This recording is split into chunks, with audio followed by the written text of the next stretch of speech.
The Book of Numbers, Chapter 1. Registration of Israel's troops.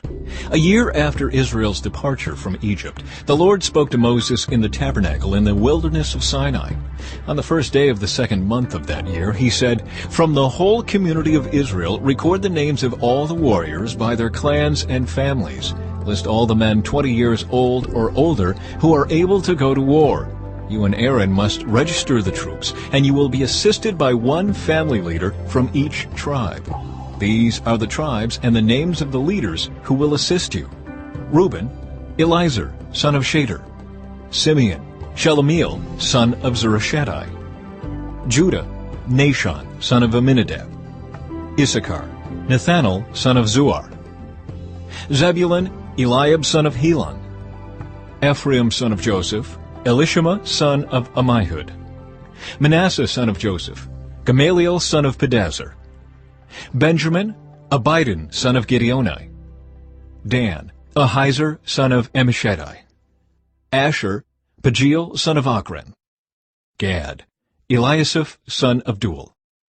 Naphtali, Ahira, son of Enan. These are the chosen leaders of the community, the leaders of their ancestral tribes, the heads of the clans of Israel. So Moses and Aaron called together these chosen leaders, and they assembled the whole community of Israel on that very day. All the people were registered according to their ancestry by their clans and families. The men of Israel who were 20 years old or older were listed one by one, just as the Lord had commanded Moses. So Moses recorded their names in the wilderness of Sinai. This is the number of men 20 years old or older who were able to go to war, as their names were listed in the records of their clans and families. Reuben, Jacob's oldest son, 46,500. Simeon, 59,300. Gad, 45,650. Judah, 74,600. Issachar, 54,400. Zebulun, 57,400. Ephraim, son of Joseph, 40,500. Manasseh, son of Joseph, 32,200. Benjamin, 35,400.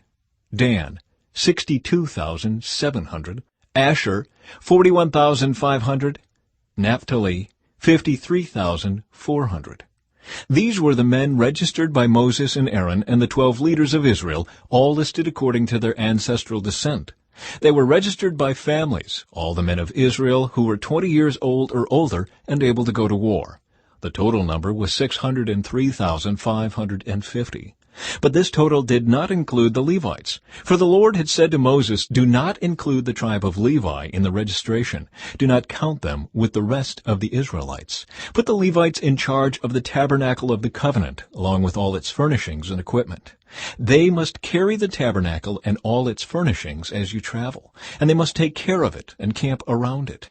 Whenever it is time for the tabernacle to move, the Levites will take it down, and when it is time to stop, they will set it up again.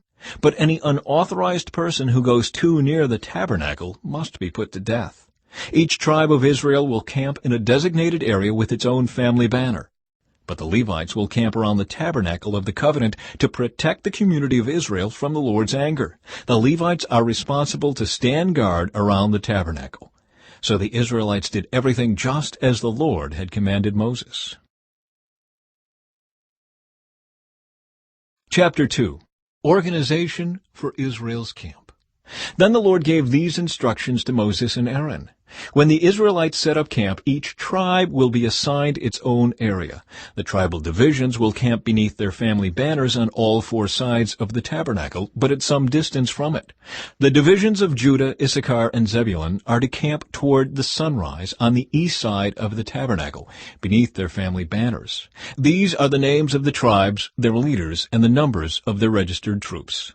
Judah, Nahshon, son of Amminadab, 74,600. Issachar, Nethanel, son of Zuar, 54,400. Zebulun, Eliab, son of Helon, 57,400. So the total of all the troops on Judah's side of the camp is 186,400. These three tribes are to lead the way whenever the Israelites travel to a new campsite. The divisions of Reuben, Simeon, and Gad are to camp on the south side of the tabernacle beneath their family banners. These are the names of the tribes, their leaders, and the numbers of their registered troops. Reuben, Elizur, son of Shader, 46,500. Simeon, Shelumiel, son of Zurishaddai, 59,300. Gad, Eliasaph, son of Duel, 45,650. So the total of all the troops on Reuben's side of the camp is 151,450. These three tribes will be second in line whenever the Israelites travel. Then the tabernacle carried by the Levites will set out from the middle of the camp. All the tribes are to travel in the same order that they camp, each in position under the appropriate family banner. The divisions of Ephraim, Manasseh, and Benjamin are to camp on the west side of the tabernacle beneath their family banners. These are the names of the tribes, their leaders, and the numbers of their registered troops. Ephraim, Elishama, son of Ammihud, 40,500. Manasseh, Gamaliel, son of Pedazur, 32,200. Benjamin, Abidan, son of Gideoni, 35,400. So the total of all the troops on Ephraim's side of the camp is 108,100.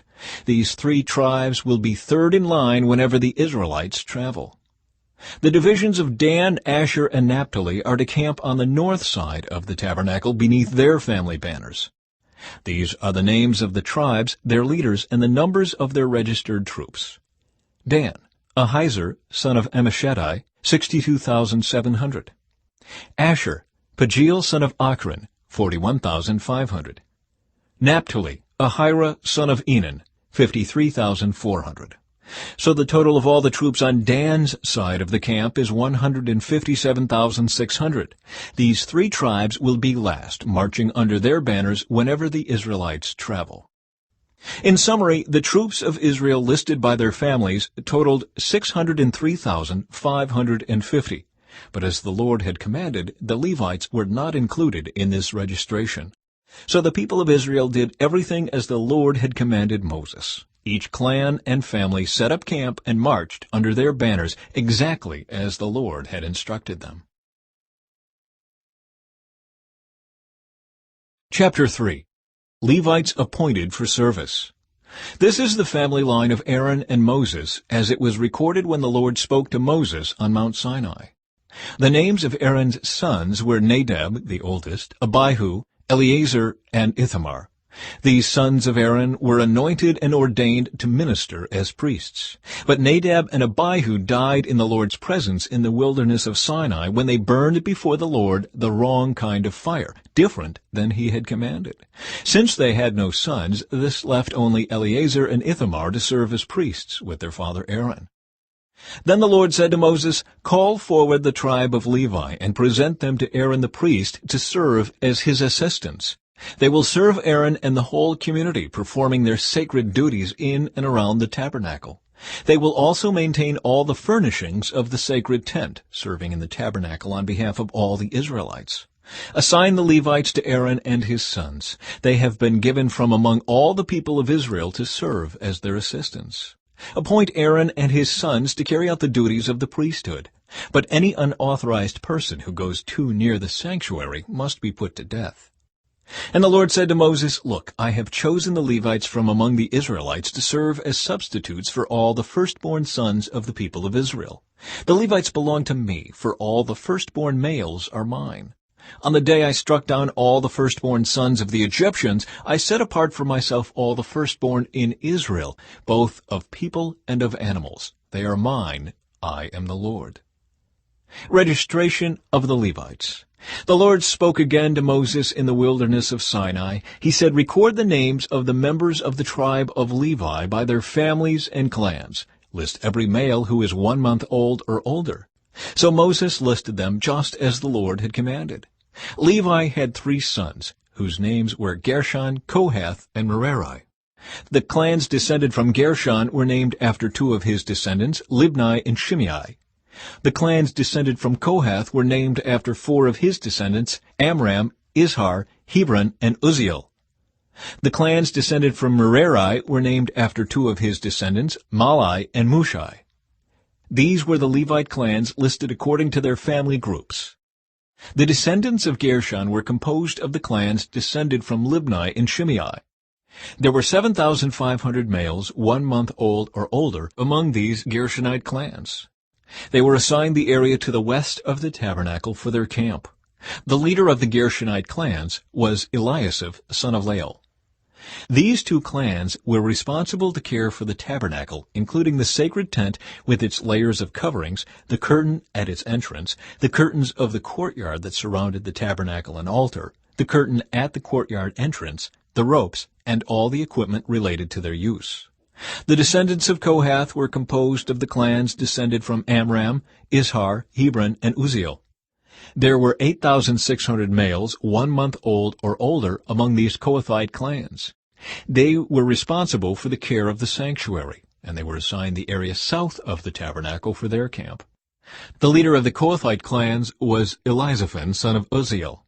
These 4 clans were responsible for the care of the ark, the table, the lampstand, the altars, the various articles used in the sanctuary, the inner curtain, and all the equipment related to their use. Eleazar, son of Aaron the priest, was the chief administrator over all the Levites, with special responsibility for the oversight of the sanctuary.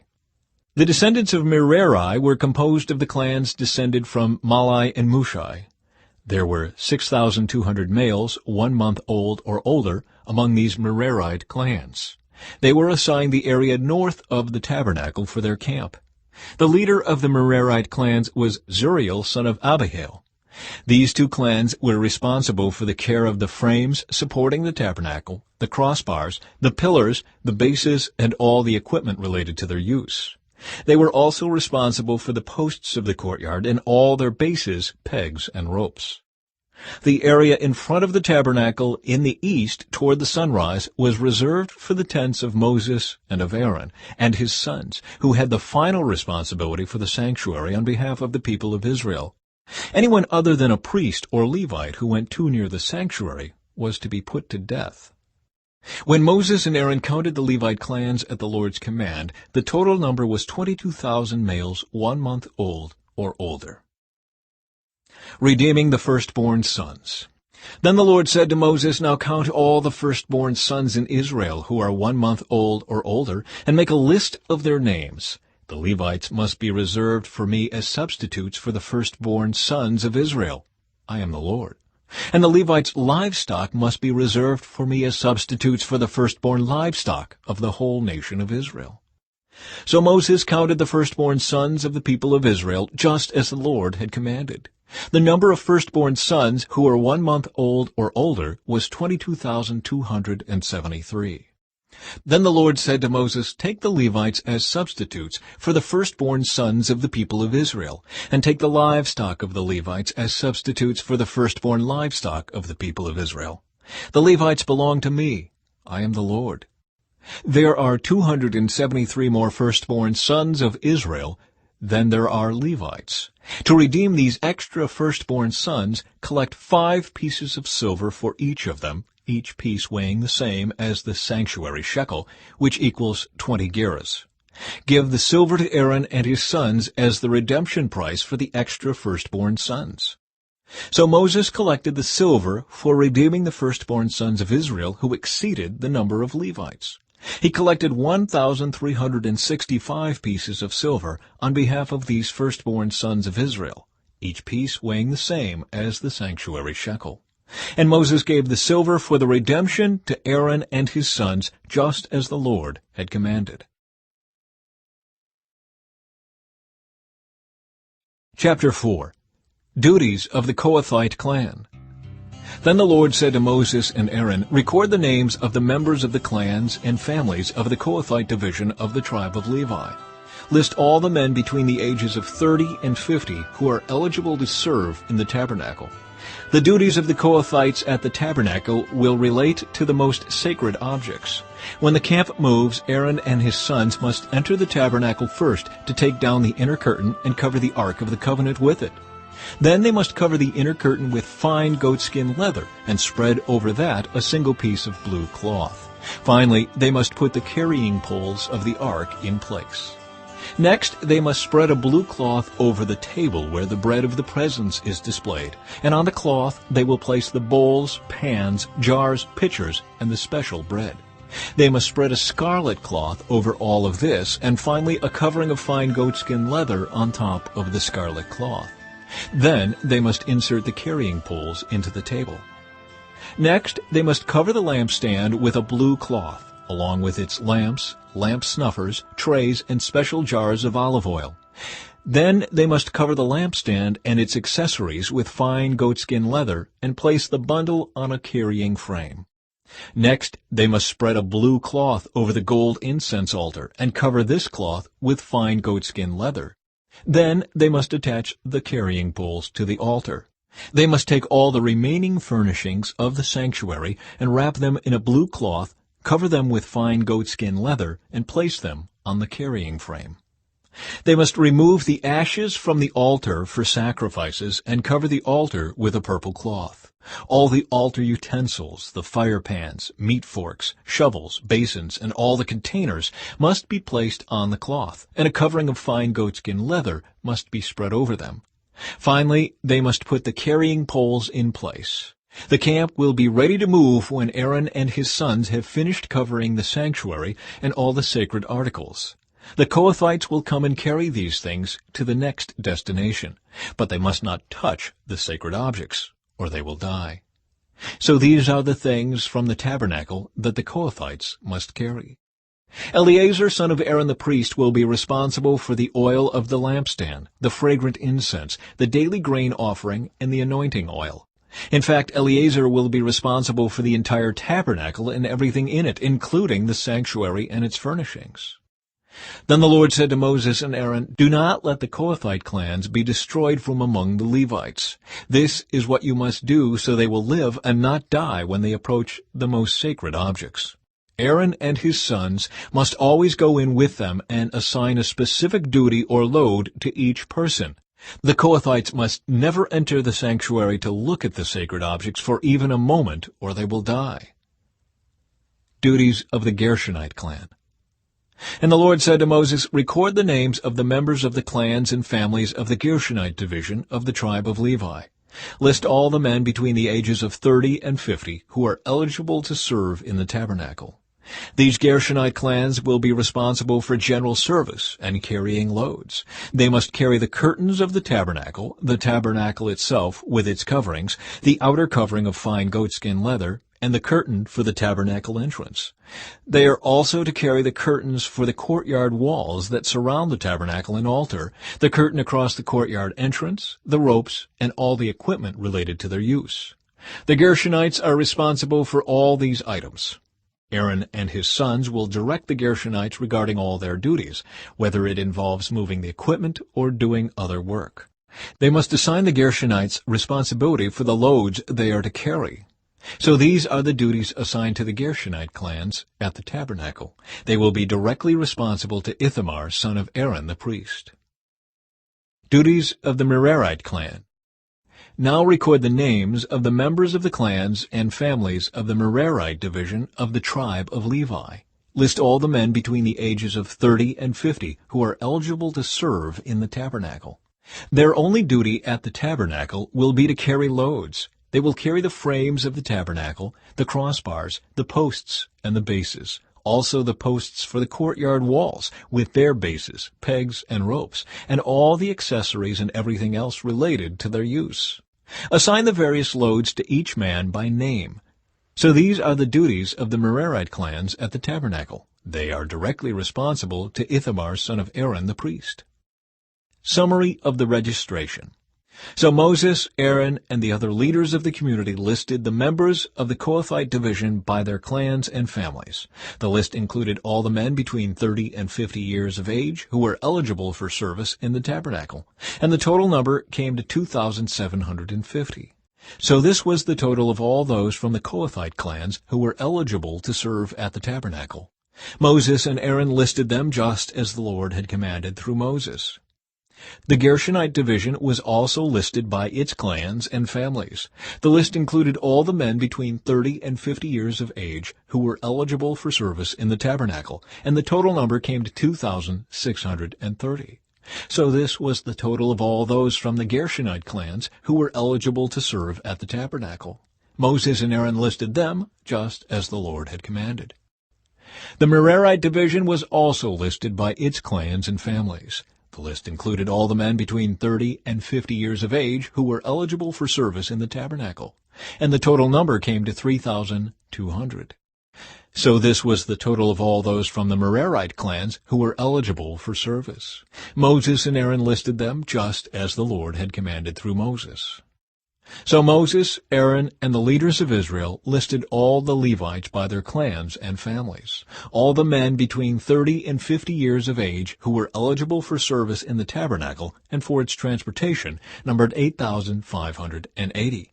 When their names were recorded, as the Lord had commanded through Moses, each man was assigned his task and told what to carry. And so the registration was completed, just as the Lord had commanded Moses. Chapter 5. Purity in Israel's Camp. The Lord gave these instructions to Moses. Command the people of Israel to remove from the camp anyone who has a skin disease or a discharge, or who has become ceremonially unclean by touching a dead person. This command applies to men and women alike. Remove them so they will not defile the camp in which I live among them. So the Israelites did as the Lord had commanded Moses, and removed such people from the camp. Then the Lord said to Moses, give the following instructions to the people of Israel. If any of the people, men or women, betray the Lord by doing wrong to another person, they are guilty. They must confess their sin and make full restitution for what they have done, adding an additional 20% and returning it to the person who is wronged. But if the person who is wronged is dead, and there are no near relatives to whom restitution can be made, the payment belongs to the Lord and must be given to the priest. Those who are guilty must also bring a ram as a sacrifice, and they will be purified and made right with the Lord. All the sacred offerings that the Israelites bring to a priest will belong to him. Each priest may keep all the sacred donations that he receives. Protecting marital faithfulness. And the Lord said to Moses, give the following instructions to the people of Israel. Suppose a man's wife goes astray, and she is unfaithful to her husband and has sex with another man, but neither her husband nor anyone else knows about it. She has defiled herself, even though there was no witness and she was not caught in the act. If her husband becomes jealous and is suspicious of his wife and needs to know whether or not she has defiled herself, the husband must bring his wife to the priest. He must also bring an offering of 2 quarts of barley flour to be presented on her behalf. Do not mix it with olive oil or frankincense, for it is a jealousy offering, an offering to prove whether or not she is guilty. The priest will then present her to stand trial before the Lord. He must take some holy water in a clay jar and pour into it dust he has taken from the tabernacle floor. When the priest has presented the woman before the Lord, he must unbind her hair and place in her hands the offering of proof, the jealousy offering, to determine whether her husband's suspicions are justified. The priest will stand before her holding the jar of bitter water that brings a curse to those who are guilty. The priest will then put the woman under oath and say to her, if no other man has had sex with you, and you have not gone astray and defiled yourself while under your husband's authority, may you be immune from the effects of this bitter water that brings on the curse. But if you have gone astray by being unfaithful to your husband and have defiled yourself by having sex with another man, at this point, the priest must put the woman under oath by saying, may the people know that the Lord's curse is upon you when he makes you infertile, causing your womb to shrivel and your abdomen to swell. Now may this water that brings the curse enter your body and cause your abdomen to swell and your womb to shrivel. And the woman will be required to say, yes, let it be so. And the priest will write these curses on a piece of leather and wash them off into the bitter water. He will make the woman drink the bitter water that brings on the curse. When the water enters her body, it will cause bitter suffering if she is guilty. The priest will take the jealousy offering from the woman's hand, lift it up before the Lord, and carry it to the altar. He will take a handful of the flour as a token portion and burn it on the altar, and he will require the woman to drink the water. If she has defiled herself by being unfaithful to her husband, the water that brings on the curse will cause bitter suffering. Her abdomen will swell, and her womb will shrink, and her name will become a curse among her people. But if she has not defiled herself and is pure, then she will be unharmed and will still be able to have children. This is the ritual law for dealing with suspicion. If a woman goes astray and defiles herself while under her husband's authority, or if a man becomes jealous and is suspicious that his wife has been unfaithful, the husband must present his wife before the Lord, and the priest will apply this entire ritual law to her. The husband will be innocent of any guilt in this matter, but his wife will be held accountable for her sin.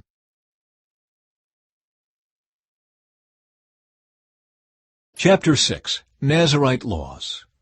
Then the Lord said to Moses, "Give the following instructions to the people of Israel. If any of the people, either men or women, take the special vow of a Nazirite, setting themselves apart to the Lord in a special way, they must give up wine and other alcoholic drinks. They must not use vinegar made from wine or from other alcoholic drinks. They must not drink fresh grape juice, and they must not eat grapes or raisins. As long as they are bound by their Nazirite vow, they are not allowed to eat or drink anything that comes from a grapevine, not even the grape seeds or skins. They must never cut their hair throughout the time of their vow, for they are holy and set apart to the Lord. Until the time of their vow has been fulfilled, they must let their hair grow long.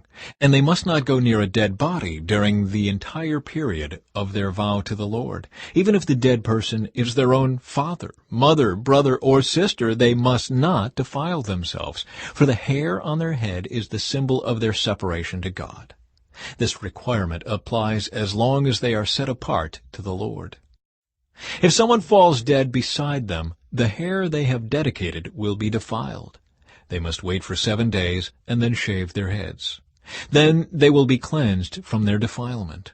On the 8th day they must bring 2 turtle doves or 2 young pigeons to the priest at the entrance of the tabernacle. The priest will offer one of the birds for a sin offering and the other for a burnt offering. In this way he will purify them from the guilt they incurred through contact with the dead body. Then they must reaffirm their commitment and let their hair begin to grow again. The days of their vow that were completed before their defilement no longer count. They must rededicate themselves to the Lord as a Nazirite for the full term of their vow, and each must bring a 1-year-old male lamb for a guilt offering. This is the ritual law for Nazirites. At the conclusion of their time of separation as Nazirites, they must each go to the entrance of the tabernacle and offer their sacrifices to the Lord.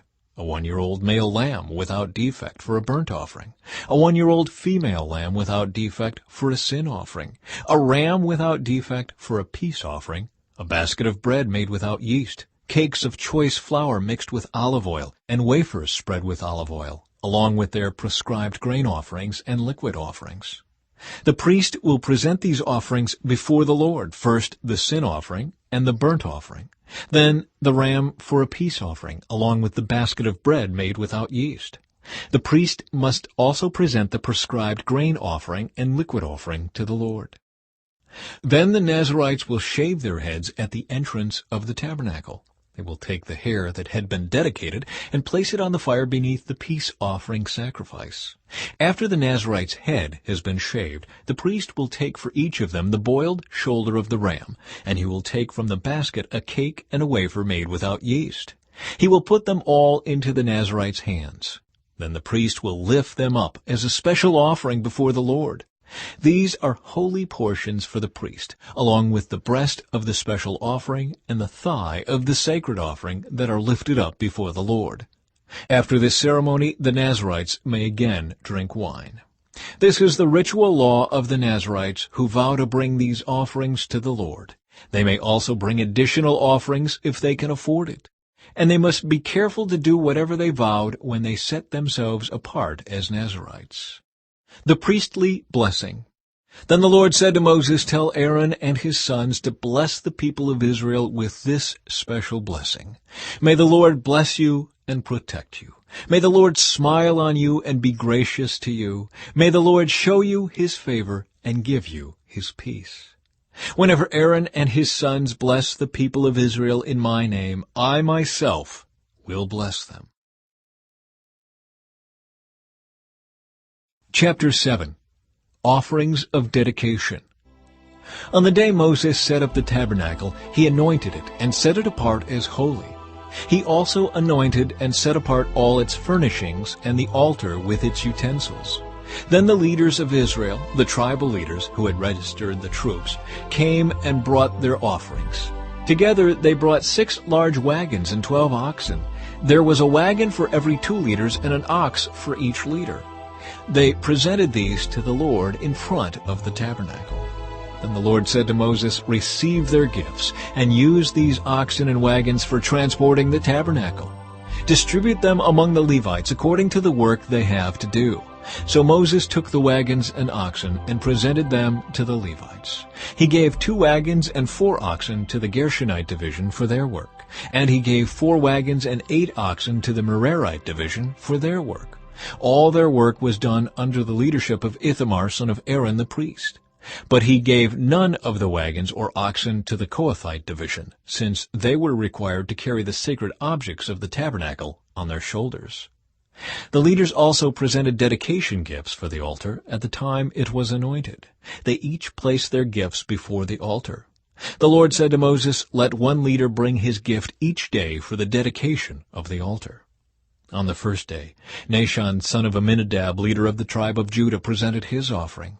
His offering consisted of a silver platter weighing 3 1/4 pounds and a silver basin weighing 1 3/4 pounds, as measured by the weight of the sanctuary shekel. These were both filled with grain offerings of choice flour moistened with olive oil.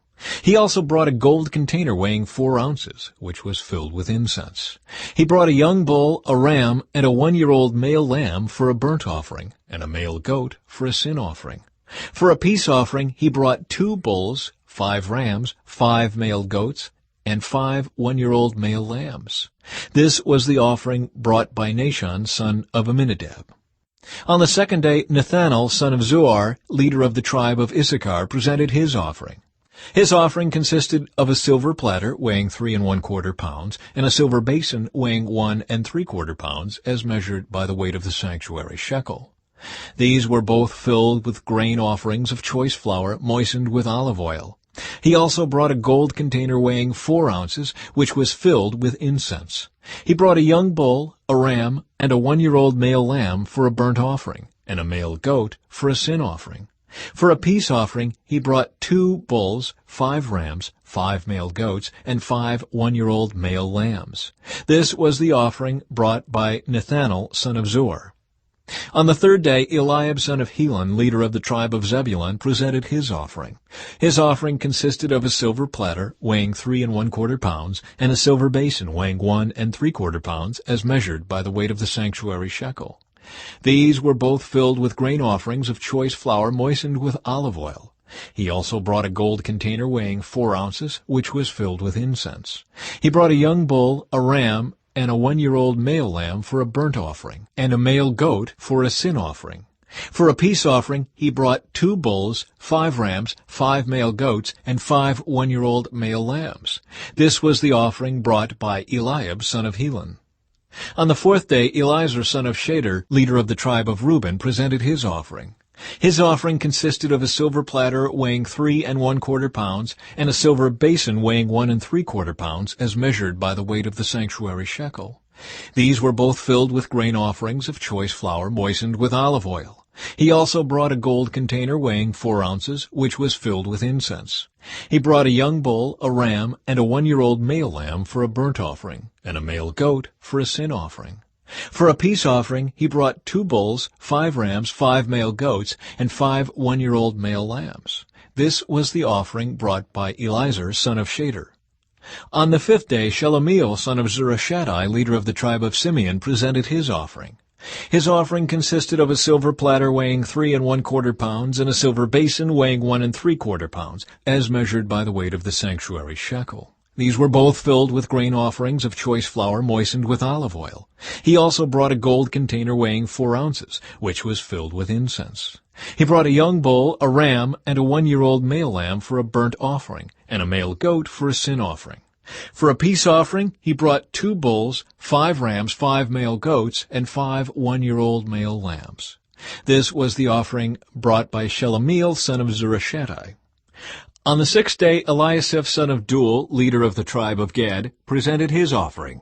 His offering consisted of a silver platter weighing 3 1/4 pounds and a silver basin weighing 1 3/4 pounds, as measured by the weight of the sanctuary shekel. These were both filled with grain offerings of choice flour moistened with olive oil. He also brought a gold container weighing 4 ounces, which was filled with incense. He brought a young bull, a ram, and a 1-year-old male lamb for a burnt offering, and a male goat for a sin offering. For a peace offering, he brought 2 bulls, 5 rams, 5 male goats, and 5 1-year-old male lambs. This was the offering brought by Eliasaph, son of Duel. On the 7th day, Elishama, son of Ammihud, leader of the tribe of Ephraim, presented his offering. His offering consisted of a silver platter weighing 3 1/4 pounds and a silver basin weighing 1 3/4 pounds, as measured by the weight of the sanctuary shekel. These were both filled with grain offerings of choice flour moistened with olive oil. He also brought a gold container weighing 4 ounces, which was filled with incense. He brought a young bull, a ram, and a 1-year-old male lamb for a burnt offering, and a male goat for a sin offering. For a peace offering, he brought 2 bulls, 5 rams, 5 male goats, and 5 1-year-old male lambs. This was the offering brought by Elishama, son of Ammihud. On the 8th day, Gamaliel, son of Pedazur, leader of the tribe of Manasseh, presented his offering. His offering consisted of a silver platter weighing 3 1/4 pounds and a silver basin weighing 1 3/4 pounds, as measured by the weight of the sanctuary shekel. These were both filled with grain offerings of choice flour moistened with olive oil. He also brought a gold container weighing 4 ounces, which was filled with incense. He brought a young bull, a ram, and a 1-year-old male lamb for a burnt offering, and a male goat for a sin offering. For a peace offering, he brought 2 bulls, 5 rams, 5 male goats, and 5 1-year-old male lambs. This was the offering brought by Gamaliel, son of Pedazur. On the 9th day, Abidan, son of Gideoni, leader of the tribe of Benjamin, presented his offering. His offering consisted of a silver platter weighing 3 1/4 pounds and a silver basin weighing 1 3/4 pounds, as measured by the weight of the sanctuary shekel. These were both filled with grain offerings of choice flour moistened with olive oil. He also brought a gold container weighing 4 ounces, which was filled with incense. He brought a young bull, a ram, and a 1-year-old male lamb for a burnt offering, and a male goat for a sin offering. For a peace offering, he brought 2 bulls, 5 rams, 5 male goats, and 5 1-year-old male lambs. This was the offering brought by Abidan, son of Gideoni. On the 10th day, Ahiezer, son of Ammishaddai, leader of the tribe of Dan, presented his offering. His offering consisted of a silver platter weighing 3 1/4 pounds and a silver basin weighing 1 3/4 pounds, as measured by the weight of the sanctuary shekel.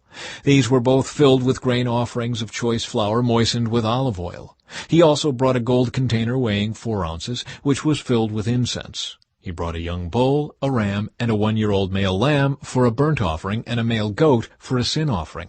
For a peace offering, he brought 2 bulls, 5 rams, 5 male goats, and 5 1-year-old male lambs. This was the offering brought by Ahiezer, son of Ammishaddai. On the 11th day, Pagiel, son of Ochran, leader of the tribe of Asher, presented his offering. His offering consisted of a silver platter weighing 3 1/4 pounds and a silver basin weighing 1 3/4 pounds, as measured by the weight of the sanctuary shekel.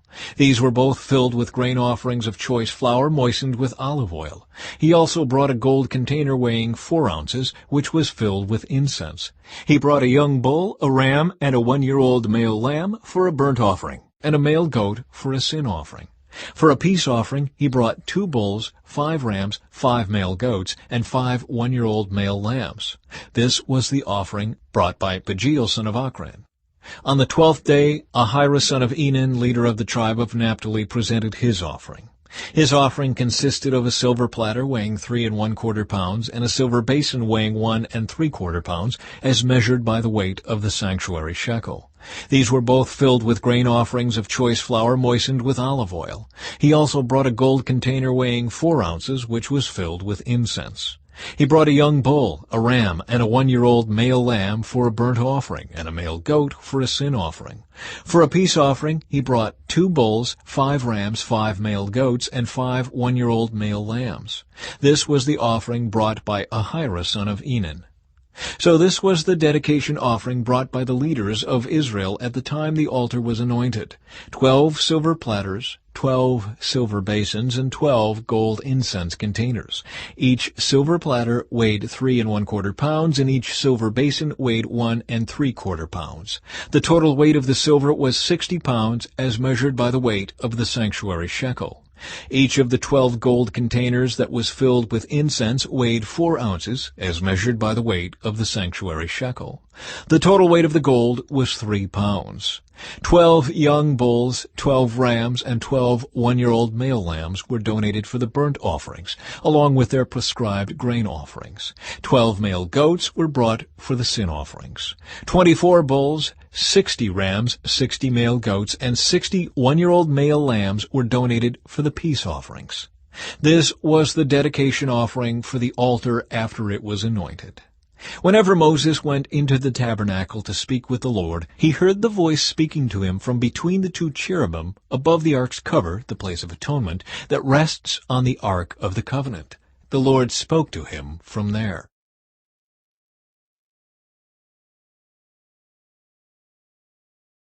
Chapter 8. Preparing the lamps. The Lord said to Moses, "Give Aaron the following instructions. When you set up the 7 lamps in the lampstand, place them so their light shines forward in front of the lampstand." So Aaron did this. He set up the 7 lamps so they reflected their light forward, just as the Lord had commanded Moses. The entire lampstand, from its base to its decorative blossoms, was made of beaten gold. It was built according to the exact design the Lord had shown Moses. The Levites dedicated.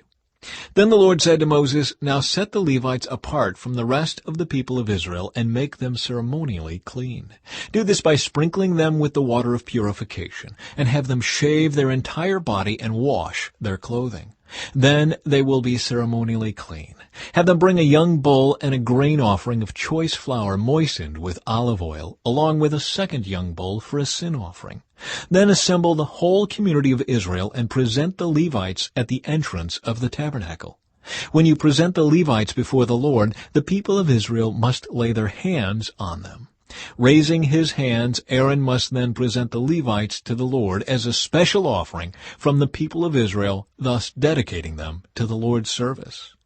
Next, the Levites will lay their hands on the heads of the young bulls. Present one as a sin offering and the other as a burnt offering to the Lord, to purify the Levites and make them right with the Lord. Then have the Levites stand in front of Aaron and his sons, and raise your hands and present them as a special offering to the Lord. In this way you will set the Levites apart from the rest of the people of Israel, and the Levites will belong to me. After this they may go into the tabernacle to do their work, because you have purified them and presented them as a special offering. Of all the people of Israel, the Levites are reserved for me. I have claimed them for myself in place of all the firstborn sons of the Israelites. I have taken the Levites as their substitutes. For all the firstborn males among the people of Israel are mine, both of people and of animals. I set them apart for myself on the day I struck down all the firstborn sons of the Egyptians. Yes, I have claimed the Levites in place of all the firstborn sons of Israel. And of all the Israelites I have assigned the Levites to Aaron and his sons. They will serve in the tabernacle on behalf of the Israelites and make sacrifices to purify the people, so no plague will strike them when they approach the sanctuary. So Moses, Aaron, and the whole community of Israel dedicated the Levites, carefully following all the Lord's instructions to Moses. The Levites purified themselves from sin and washed their clothes, and Aaron lifted them up and presented them to the Lord as a special offering. He then offered a sacrifice to purify them and make them right with the Lord. After that, the Levites went into the tabernacle to perform their duties, assisting Aaron and his sons. So they carried out all the commands that the Lord gave Moses concerning the Levites. The Lord also instructed Moses, "This is the rule the Levites must follow. They must begin serving in the tabernacle at the age of 25, and they must retire at the age of 50. After retirement, they may assist their fellow Levites by serving as guards at the tabernacle, but they may not officiate in the service. This is how you must assign duties to the Levites."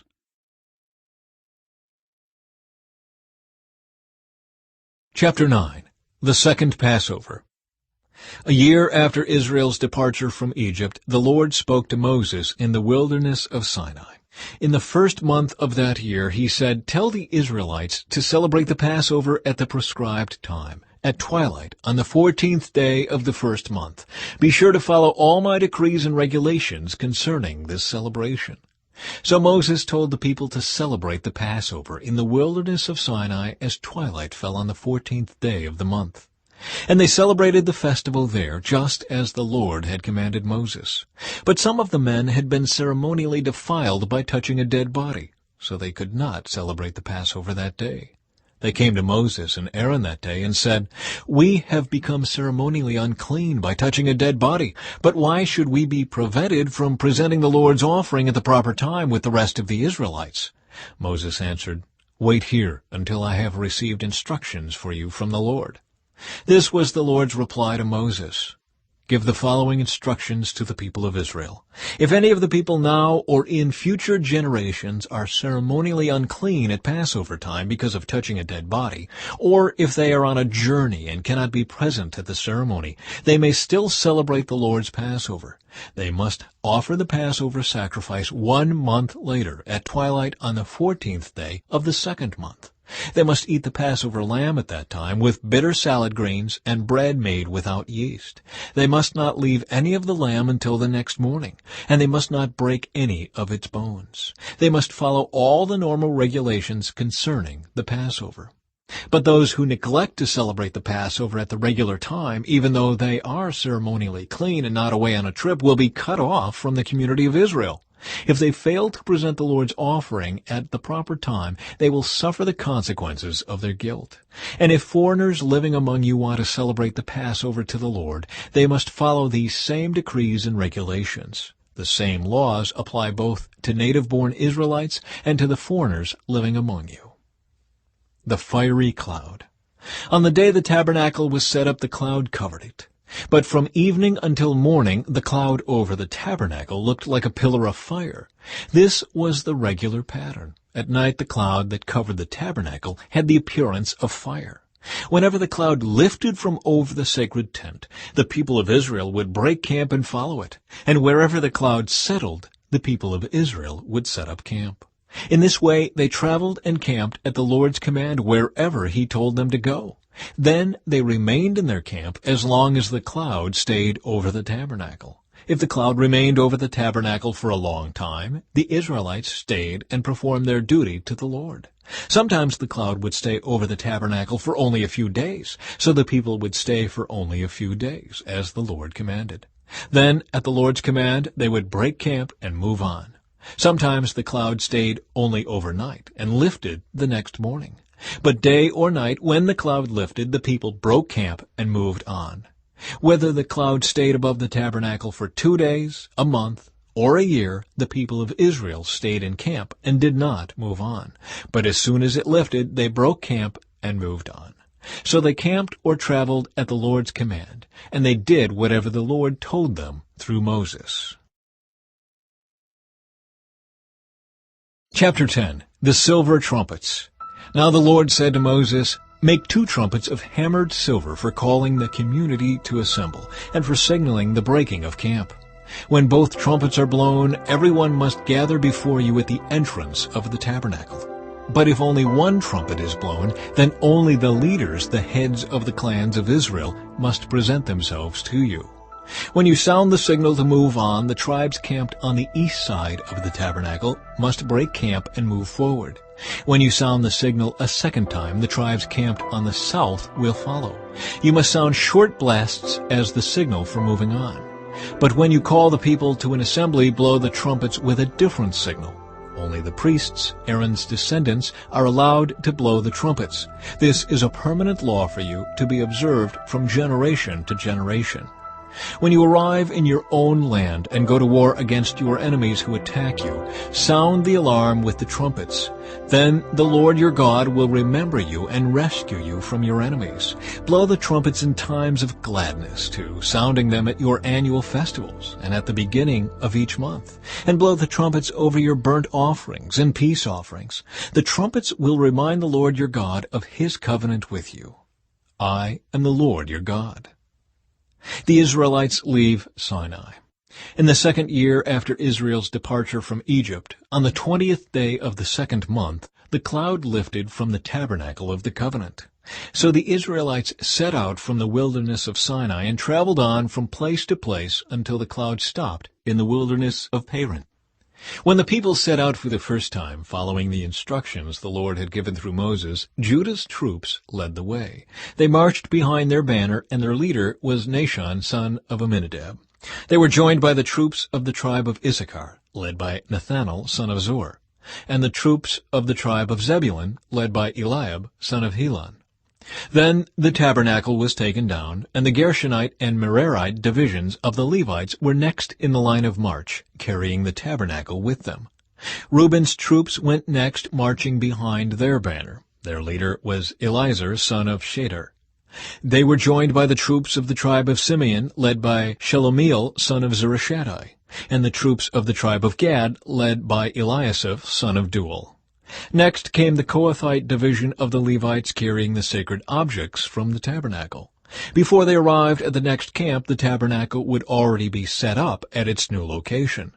Ephraim's troops went next, marching behind their banner. Their leader was Elishama, son of Ammihud. They were joined by the troops of the tribe of Manasseh, led by Gamaliel, son of Pedazur, and the troops of the tribe of Benjamin, led by Abidan, son of Gideoni. Dan's troops went last, marching behind their banner and serving as the rear guard for all the tribal camps. Their leader was Ahiezer, son of Ammishaddai. They were joined by the troops of the tribe of Asher, led by Pagiel, son of Ochran, and the troops of the tribe of Naphtali, led by Ahira, son of Enan. This was the order in which the Israelites marched, division by division. One day Moses said to his brother-in-law, Hobab, son of Reuel the Midianite, "We are on our way to the place the Lord promised us, for he said, 'I will give it to you. Come with us, and we will treat you well, for the Lord has promised wonderful blessings for Israel.' But Hobab replied, 'No, I will not go. I must return to my own land and family.' 'Please don't leave us,' Moses pleaded. 'You know the places in the wilderness where we should camp. Come, be our guide. If you do, we'll share with you all the blessings the Lord gives us.' They marched for 3 days after leaving the mountain of the Lord, with the ark of the Lord's covenant moving ahead of them to show them where to stop and rest. As they moved on each day, the cloud of the Lord hovered over them. And whenever the ark set out, Moses would shout, 'Arise, O Lord, and let your enemies be scattered. Let them flee before you.' And when the ark was set down, he would say, 'Return, O Lord, to the countless thousands of Israel.'"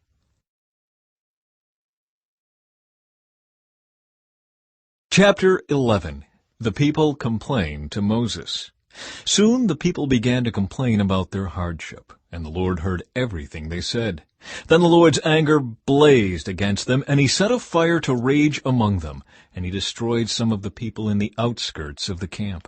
Then the people screamed to Moses for help, and when he prayed to the Lord, the fire stopped. After that, the area was known as Taberah, which means the place of burning, because fire from the Lord had burned among them there. Then the foreign rabble who were traveling with the Israelites began to crave the good things of Egypt, and the people of Israel also began to complain. "Oh, for some meat," they exclaimed. "We remember the fish we used to eat for free in Egypt, and we had all the cucumbers, melons, leeks, onions, and garlic we wanted, but now our appetites are gone. All we ever see is this manna." The manna looked like small coriander seeds, and it was pale yellow like gum resin. The people would go out and gather it from the ground. They made flour by grinding it with hand mills or pounding it in mortars. Then they boiled it in a pot and made it into flat cakes. These cakes tasted like pastries baked with olive oil. The manna came down on the camp with the dew during the night.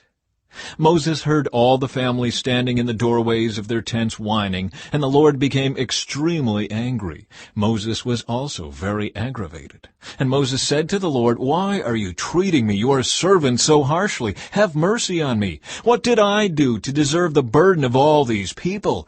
Did I give birth to them? Did I bring them into the world? Why did you tell me to carry them in my arms like a mother carries a nursing baby? How can I carry them to the land you swore to give their ancestors? Where am I supposed to get meat for all these people? They keep whining to me, saying, 'Give us meat to eat.' I can't carry all these people by myself. The load is far too heavy. If this is how you intend to treat me, just go ahead and kill me. Do me a favor and spare me this misery." Moses chooses 70 leaders. Then the Lord said to Moses, "Gather before me 70 men who are recognized as elders and leaders of Israel. Bring them to the tabernacle to stand there with you. I will come down and talk to you there. I will take some of the Spirit that is upon you, and I will put the Spirit upon them also. They will bear the burden of the people along with you, so you will not have to carry it alone. And say to the people, 'Purify yourselves, for tomorrow you will have meat to eat.' You were whining, and the Lord heard you when you cried, 'Oh, for some meat! We were better off in Egypt.' Now the Lord will give you meat, and you will have to eat it. And it won't be for just a day, or 2, or for 5, or 10, or even 20. You will eat it for a whole month until you gag and are sick of it. For you have rejected the Lord, who is here among you, and you have whined to him, saying, 'Why did we ever leave Egypt?' But Moses responded to the Lord, 'There are 600,000 foot soldiers here with me, and yet you say, I will give them meat for a whole month? Even if we butchered all our flocks and herds, would that satisfy them? Even if we caught all the fish in the sea, would that be enough?' Then the Lord said to Moses, 'Has my arm lost its power? Now you will see whether or not my word comes true.' So Moses went out and reported the Lord's words to the people. He gathered the 70 elders and stationed them around the tabernacle. And the Lord came down in the cloud and spoke to Moses. Then he gave the 70 elders the same Spirit that was upon Moses. And when the Spirit rested upon them, they prophesied. But this never happened again. 2 men, Eldad and Medad, had stayed behind in the camp. They were listed among the elders, but they had not gone out to the tabernacle. Yet the Spirit rested upon them as well, so they prophesied there in the camp. A young man ran and reported to Moses, "Eldad and Medad are prophesying in the camp." Joshua, son of Nun, who had been Moses' assistant since his youth, protested, "Moses, my master, make them stop." But Moses replied, "Are you jealous for my sake? I wish that all the Lord's people were prophets, and that the Lord would put his Spirit upon them all." Then Moses returned to the camp with the elders of Israel. The Lord sends quail. Now the Lord sent a wind that brought quail from the sea, and let them fall all around the camp. For miles in every direction there were quail flying about 3 feet above the ground. So the people went out and caught quail all that day and throughout the night and all the next day too. No one gathered less than 50 bushels. They spread the quail all around the camp to dry. But while they were gorging themselves on the meat, while it was still in their mouths, the anger of the Lord blazed against the people, and he struck them with a severe plague. So that place was called Kibroth Hattaavah, which means graves of gluttony, because there they buried the people who had craved meat from Egypt. From Kibroth Hattaavah the Israelites traveled to Hazeroth, where they stayed for some time.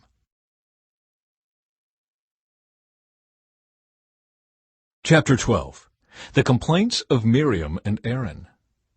While they were at Hazeroth, Miriam and Aaron criticized Moses because he had married a Cushite woman. They said, "Has the Lord spoken only through Moses? Hasn't he spoken through us too?" But the Lord heard them.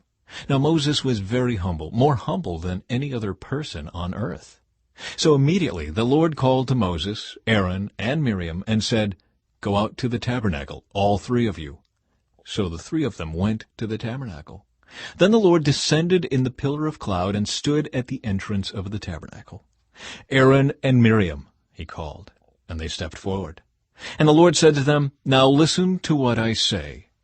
If there were prophets among you, I, the Lord, would reveal myself in visions. I would speak to them in dreams.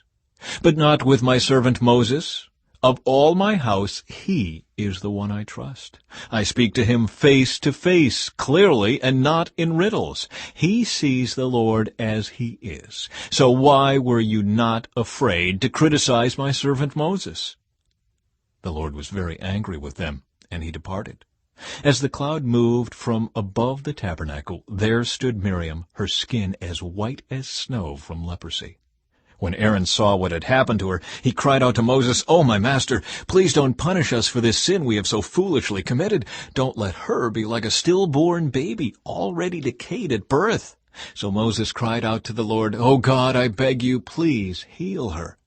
But the Lord said to Moses, "If her father had done nothing more than spit in her face, wouldn't she be defiled for 7 days? So keep her outside the camp for 7 days, and after that she may be accepted back." So Miriam was kept outside the camp for 7 days, and the people waited until she was brought back before they traveled again.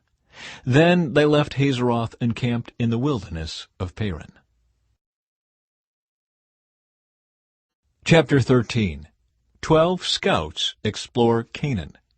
The Lord now said to Moses, "Send out men to explore the land of Canaan, the land I am giving to the Israelites. Send one leader from each of the 12 ancestral tribes." So Moses did as the Lord commanded him. He sent out 12 men, all tribal leaders of Israel, from their camp in the wilderness of Paran.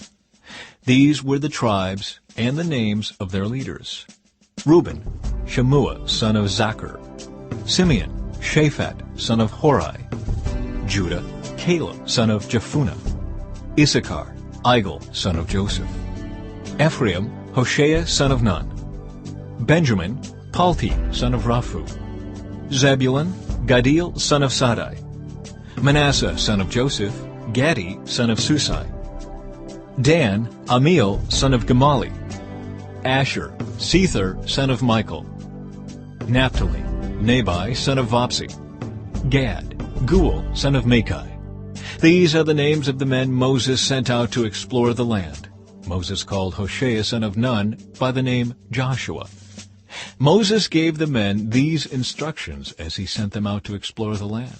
"Go north through the Negev into the hill country. See what the land is like, and find out whether the people living there are strong or weak, few or many. See what kind of land they live in. Is it good or bad? Do their towns have walls, or are they unprotected like open camps? Is the soil fertile or poor? Are there many trees? Do your best to bring back samples of the crops you see." It happened to be the season for harvesting the first ripe grapes. So they went up and explored the land from the wilderness of Zin as far as Rehob, near Lebo-Hamath. Going north, they passed through the Negev and arrived at Hebron, where Ahiman, Shishai, and Talmai, all descendants of Anak, lived. The ancient town of Hebron was founded 7 years before the Egyptian city of Zoan. When they came to the valley of Eshcol, they cut down a branch with a single cluster of grapes so large that it took 2 of them to carry it on a pole between them. They also brought back samples of the pomegranates and figs. That place was called the Valley of Eshcol, which means cluster, because of the cluster of grapes the Israelite men cut there. The Scouting Report. After exploring the land for 40 days, the men returned to Moses, Aaron, and the whole community of Israel at Kadesh in the wilderness of Paran. They reported to the whole community what they had seen and showed them the fruit they had taken from the land. This was their report to Moses. "We entered the land you sent us to explore, and it is indeed a bountiful country, a land flowing with milk and honey. Here is the kind of fruit it produces. But the people living there are powerful, and their towns are large and fortified. We even saw giants there, the descendants of Anak. The Amalekites live in the Negev, and the Hittites, Jebusites, and Amorites live in the hill country.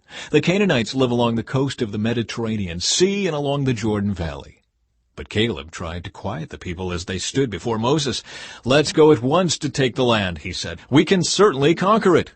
But the other men who had explored the land with him disagreed. "We can't go up against them. They are stronger than we are." So they spread this bad report about the land among the Israelites. "The land we traveled through and explored will devour anyone who goes to live there. All the people we saw were huge. We even saw giants there, the descendants of Anak. Next to them we felt like grasshoppers, and that's what they thought too." Chapter 14. The people rebel. Then the whole community began weeping aloud, and they cried all night. Their voices rose in a great chorus of protest against Moses and Aaron. "If only we had died in Egypt, or even here in the wilderness," they complained. "Why is the Lord taking us to this country only to have us die in battle? Our wives and our little ones will be carried off as plunder. Wouldn't it be better for us to return to Egypt?" Then they plotted among themselves, "Let's choose a new leader and go back to Egypt." Then Moses and Aaron fell face down on the ground before the whole community of Israel. Two of the men who had explored the land, Joshua son of Nun and Caleb son of Jephunneh, tore their clothing. They said to all the people of Israel, "The land we traveled through and explored is a wonderful land. And if the Lord is pleased with us, He will bring us safely into that land and give it to us. It is a rich land flowing with milk and honey. Do not rebel against the Lord, and don't be afraid of the people of the land. They are only helpless prey to us. They have no protection, but the Lord is with us. Don't be afraid of them." But the whole community began to talk about stoning Joshua and Caleb. Then the glorious presence of the Lord appeared to all the Israelites at the tabernacle. And the Lord said to Moses, "How long will these people treat me with contempt? Will they never believe me even after all the miraculous signs I have done among them? I will disown them and destroy them with a plague. Then I will make you into a nation greater and mightier than they are." Moses intercedes for the people. But Moses objected. "What will the Egyptians think when they hear about it?" he asked the Lord. "They know full well the power you displayed in rescuing your people from Egypt. Now, if you destroy them, the Egyptians will send a report to the inhabitants of this land, who have already heard that you live among your people. They know, Lord, that you have appeared to your people face to face, and that your pillar of cloud hovers over them. They know that you go before them in the pillar of cloud by day, and the pillar of fire by night. Now, if you slaughter all these people with a single blow, the nations that have heard of your fame will say, 'The Lord was not able to bring them into the land He swore to give them, so He killed them in the wilderness.' Please, Lord, prove that your power is as great as you have claimed. For you said, 'The Lord is slow to anger and filled with unfailing love, forgiving every kind of sin and rebellion. But He does not excuse the guilty. He lays the sins of the parents upon their children. The entire family is affected, even children in the third and fourth generations.' In keeping with your magnificent, unfailing love, please pardon the sins of this people, just as you have forgiven them ever since they left Egypt." Then the Lord said, "I will pardon them as you have requested. But as surely as I live, and as surely as the earth is filled with the Lord's glory, not one of these people will ever enter that land. They have all seen my glorious presence and the miraculous signs I performed both in Egypt and in the wilderness. But again and again they have tested me by refusing to listen to my voice. They will never even see the land I swore to give their ancestors. None of those who have treated me with contempt will ever see it. But my servant Caleb has a different attitude than the others have. He has remained loyal to me, so I will bring him into the land he explored. His descendants will possess their full share of that land. Now, turn around, and don't go on toward the land where the Amalekites and Canaanites live. Tomorrow you must set out for the wilderness in the direction of the Red Sea." The Lord punishes the Israelites. Then the Lord said to Moses and Aaron, "How long must I put up with this wicked community and its complaints about me? Yes, I have heard the complaints the Israelites are making against me. Now tell them this: As surely as I live, declares the Lord, I will do to you the very things I heard you say. You will all drop dead in this wilderness. Because you complained against me, every one of you who is 20 years old or older and was included in the registration will die. You will not enter and occupy the land I swore to give you. The only exceptions will be Caleb, son of Jephunneh, and Joshua, son of Nun. You said your children would be carried off as plunder. Well, I will bring them safely into the land, and they will enjoy what you have despised. But as for you, you will drop dead in this wilderness, and your children will be like shepherds wandering in the wilderness for 40 years. In this way, they will pay for your faithlessness, until the last of you lies dead in the wilderness. Because your men explored the land for 40 days, you must wander in the wilderness for 40 years, a year for each day, suffering the consequences of your sins. Then you will discover what it is like to have me for an enemy.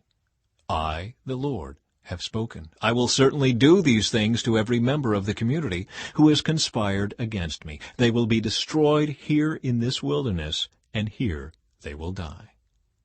The 10 men Moses had sent to explore the land, the ones who incited rebellion against the Lord with their bad report, were struck dead with a plague before the Lord. Of the 12 who had explored the land, only Joshua and Caleb remained alive. When Moses reported the Lord's words to all the Israelites, the people were filled with grief.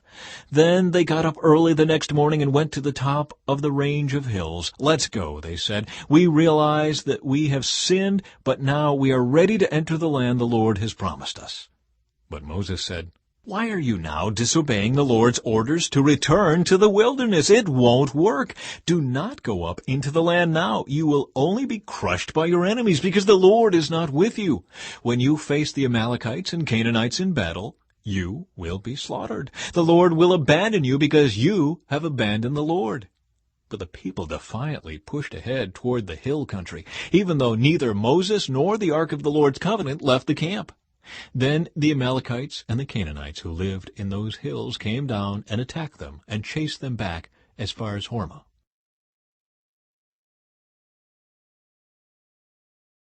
Chapter 15. Laws concerning offerings. Then the Lord told Moses, "Give the following instructions to the people of Israel. When you finally settle in the land I am giving you, you will offer special gifts as a pleasing aroma to the Lord.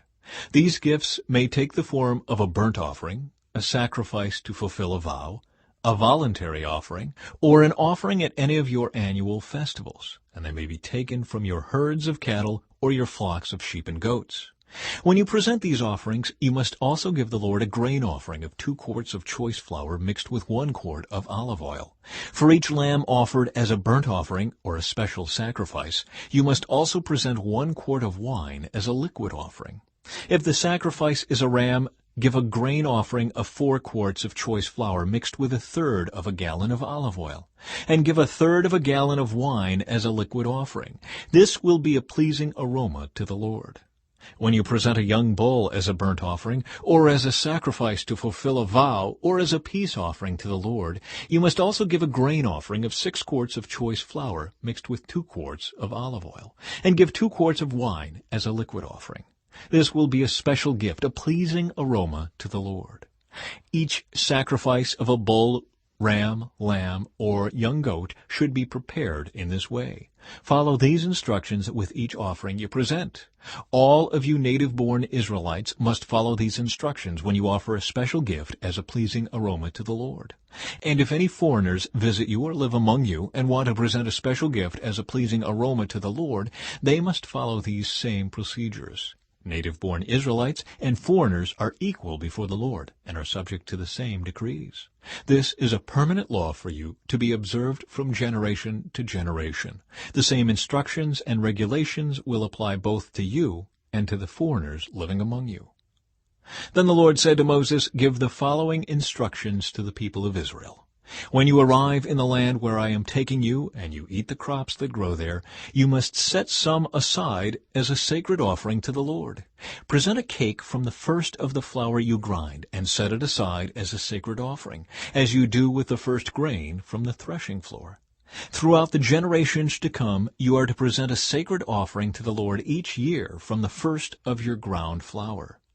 But suppose you unintentionally fail to carry out all these commands that the Lord has given you through Moses, and suppose your descendants in the future fail to do everything the Lord has commanded through Moses. If the mistake was made unintentionally and the community was unaware of it, the whole community must present a young bull for a burnt offering as a pleasing aroma to the Lord. It must be offered along with its prescribed grain offering and liquid offering, and with one male goat for a sin offering. With it the priest will purify the whole community of Israel, making them right with the Lord, and they will be forgiven. For it was an unintentional sin, and they have corrected it with their offerings to the Lord, the special gift and the sin offering.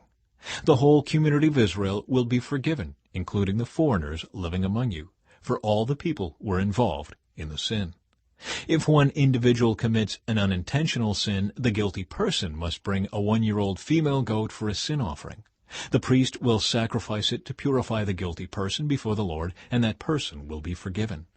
These same instructions apply both to native-born Israelites and to the foreigners living among you. But those who brazenly violate the Lord's will, whether native-born Israelites or foreigners, have blasphemed the Lord, and they must be cut off from the community. Since they have treated the Lord's word with contempt and deliberately disobeyed his command, they must be completely cut off and suffer the punishment for their guilt. Penalty for breaking the Sabbath. One day while the people of Israel were in the wilderness, they discovered a man gathering wood on the Sabbath day. The people who found him doing this took him before Moses, Aaron, and the rest of the community. They held him in custody because they did not know what to do with him. Then the Lord said to Moses, "The man must be put to death. The whole community must stone him outside the camp." So the whole community took the man outside the camp and stoned him to death, just as the Lord had commanded Moses. Tassels on clothing. Then the Lord said to Moses, "Give the following instructions to the people of Israel.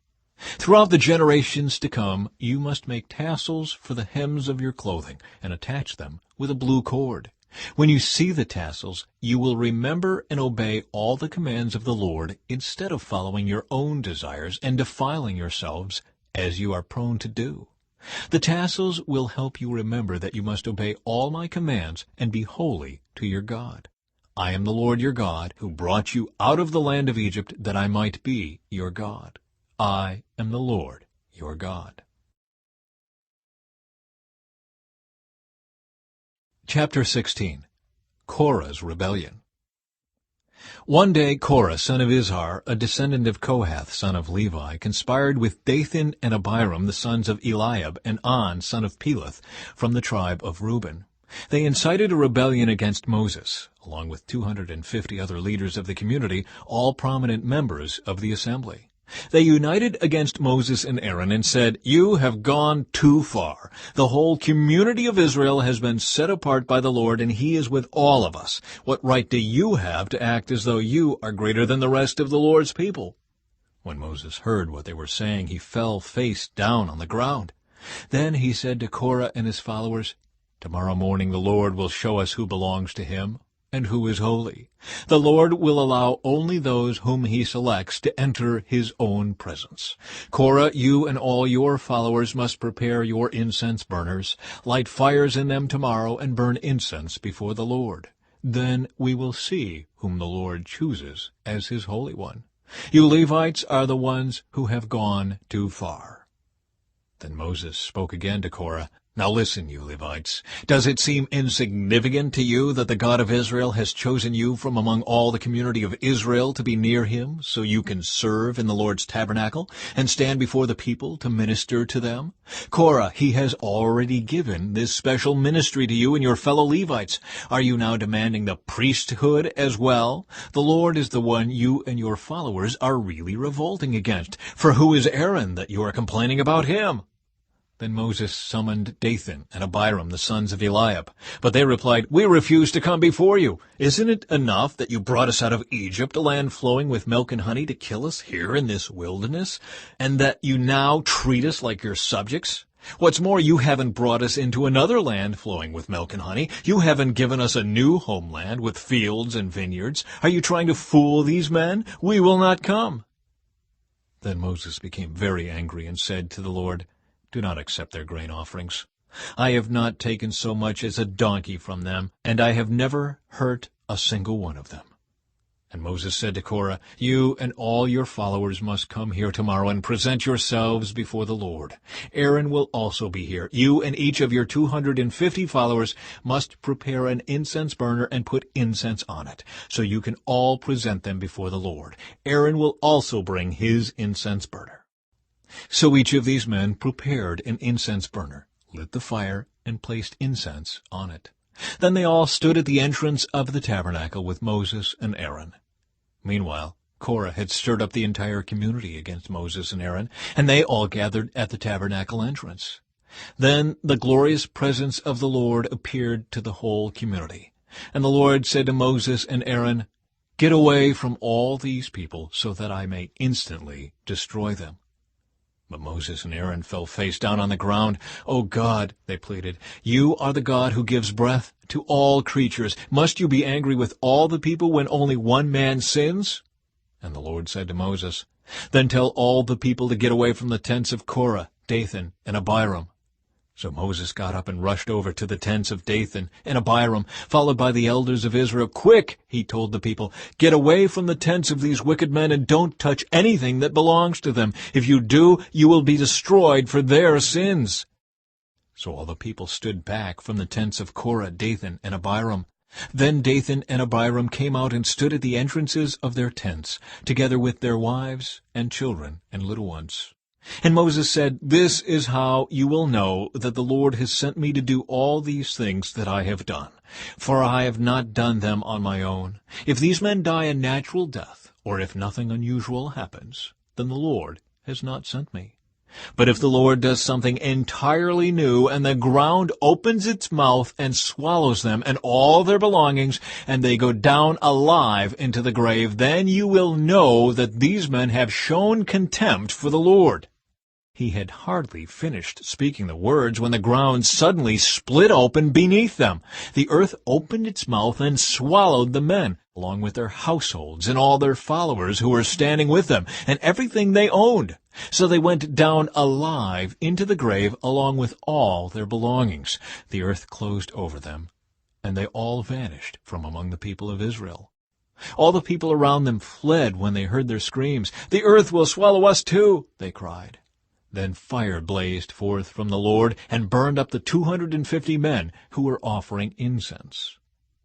And the Lord said to Moses, "Tell Eleazar son of Aaron the priest to pull all the incense burners from the fire, for they are holy. Also tell him to scatter the burning coals. Take the incense burners of these men who have sinned at the cost of their lives, and hammer the metal into a thin sheet to overlay the altar. Since these burners were used in the Lord's presence, they have become holy. Let them serve as a warning to the people of Israel."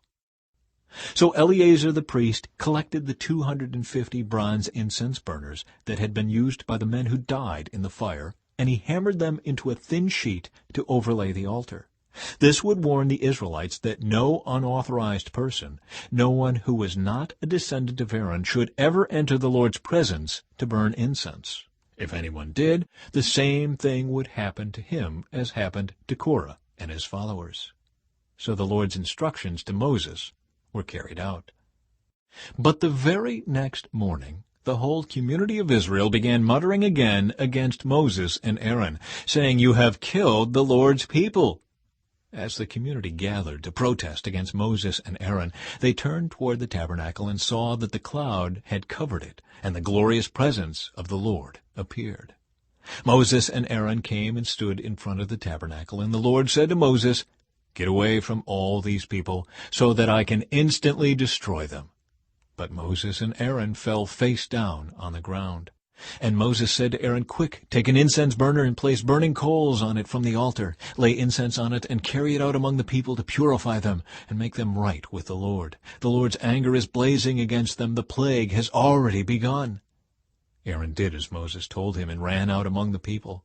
The plague had already begun to strike down the people, but Aaron burned the incense and purified the people. He stood between the dead and the living, and the plague stopped. But 14,700 people died in that plague, in addition to those who had died in the affair involving Korah. Then, because the plague had stopped, Aaron returned to Moses at the entrance of the tabernacle.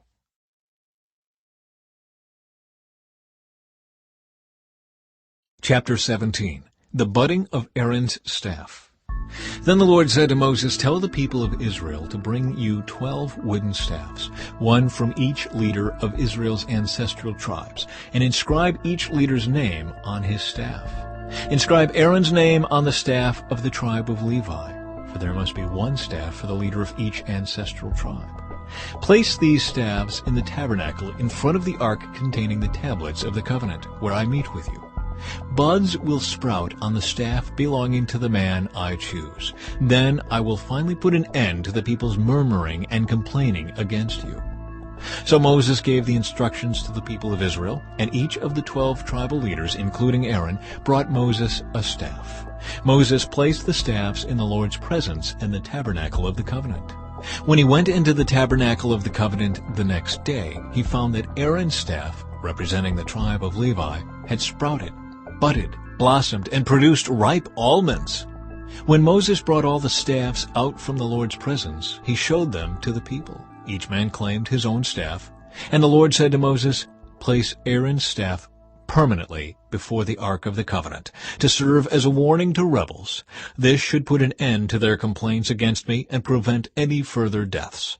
So Moses did as the Lord commanded him. Then the people of Israel said to Moses, "Look, we are doomed, we are dead, we are ruined. Everyone who even comes close to the tabernacle of the Lord dies. Are we all doomed to die?" Chapter 18. Duties of Priests and Levites. Then the Lord said to Aaron, "You, your sons, and your relatives from the tribe of Levi will be held responsible for any offenses related to the sanctuary.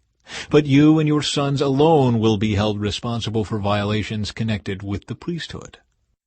Bring your relatives of the tribe of Levi, your ancestral tribe, to assist you and your sons as you perform the sacred duties in front of the tabernacle of the covenant. But as the Levites go about all their assigned duties at the tabernacle, they must be careful not to go near any of the sacred objects or the altar. If they do, both you and they will die. The Levites must join you in fulfilling their responsibilities for the care and maintenance of the tabernacle, but no unauthorized person may assist you. You yourselves must perform the sacred duties inside the sanctuary and at the altar. If you follow these instructions, the Lord's anger will never again blaze against the people of Israel. I myself have chosen your fellow Levites from among the Israelites to be your special assistants. They are a gift to you, dedicated to the Lord for service in the tabernacle. But you and your sons, the priests, must personally handle all the priestly rituals associated with the altar and with everything behind the inner curtain. I am giving you the priesthood as your special privilege of service. Any unauthorized person who comes too near the sanctuary will be put to death. Support for the priests and Levites. The Lord gave these further instructions to Aaron. I myself have put you in charge of all the holy offerings that are brought to me by the people of Israel. I have given all these consecrated offerings to you and your sons as your permanent share. You are allotted the portion of the most holy offerings that is not burned on the fire. This portion of all the most holy offerings, including the grain offerings, sin offerings, and guilt offerings, will be most holy, and it belongs to you and your sons. You must eat it as a most holy offering. All the males may eat of it, and you must treat it as most holy. All the sacred offerings and special offerings presented to me when the Israelites lift them up before the altar also belong to you. I have given them to you and to your sons and daughters as your permanent share. Any member of your family who is ceremonially clean may eat of these offerings. I also give you the harvest gifts brought by the people as offerings to the Lord, the best of the olive oil, new wine, and grain. All the first crops of their land that the people present to the Lord belong to you. Any member of your family who is ceremonially clean may eat this food. Everything in Israel that is specially set apart for the Lord also belongs to you. The firstborn of every mother, whether human or animal, that is offered to the Lord will be yours. But you must always redeem your firstborn sons and the firstborn of ceremonially unclean animals. Redeem them when they are 1 month old. The redemption price is 5 pieces of silver as measured by the weight of the sanctuary shekel, which equals 20 gerahs. However, you may not redeem the firstborn of cattle, sheep, or goats. They are holy and have been set apart for the Lord. Sprinkle their blood on the altar and burn their fat as a special gift, a pleasing aroma to the Lord. The meat of these animals will be yours, just like the breast and right thigh that are presented by lifting them up as a special offering before the altar. Yes, I am giving you all these holy offerings that the people of Israel bring to the Lord. They are for you and your sons and daughters to be eaten as your permanent share. This is an eternal and unbreakable covenant between the Lord and you, and it also applies to your descendants. And the Lord said to Aaron, you priests will receive no allotment of land or share of property among the people of Israel. I am your share and your allotment. As for the tribe of Levi, your relatives, I will compensate them for their service in the tabernacle. Instead of an allotment of land, I will give them the tithes from the entire land of Israel. From now on, no Israelites except priests or Levites may approach the tabernacle. If they come too near, they will be judged guilty and will die. Only the Levites may serve at the tabernacle, and they will be held responsible for any offenses against it. This is a permanent law for you to be observed from generation to generation.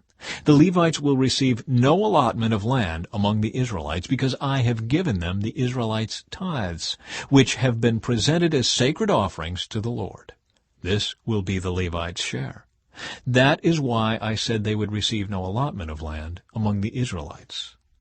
The Lord also told Moses, give these instructions to the Levites. When you receive from the people of Israel the tithes I have assigned as your allotment, give 1/10 of the tithes you receive, a tithe of the tithe, to the Lord as a sacred offering. The Lord will consider this offering to be your harvest offering, as though it were the first grain from your own threshing floor, or wine from your own winepress. You must present 1/10 of the tithe received from the Israelites as a sacred offering to the Lord. This is the Lord's sacred portion, and you must present it to Aaron the priest. Be sure to give to the Lord the best portions of the gifts given to you. Also, give these instructions to the Levites. When you present the best part as your offering, it will be considered as though it came from your own threshing floor or winepress. You Levites and your families may eat this food anywhere you wish, for it is your compensation for serving in the tabernacle. You will not be considered guilty for accepting the Lord's tithes if you give the best portion to the priests. But be careful not to treat the holy gifts of the people of Israel as though they were common. If you do, you will die.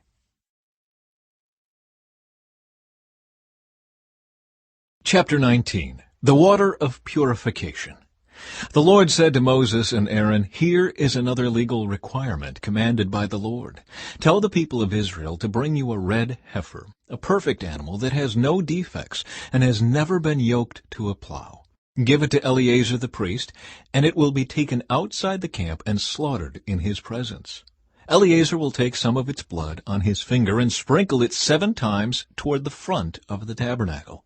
As Eleazar watches, the heifer must be burned, its hide, meat, blood, and dung. Eleazar the priest must then take a stick of cedar, a hyssop branch, and some scarlet yarn, and throw them into the fire where the heifer is burning. Then the priest must wash his clothes and bathe himself in water. Afterward he may return to the camp, though he will remain ceremonially unclean until evening.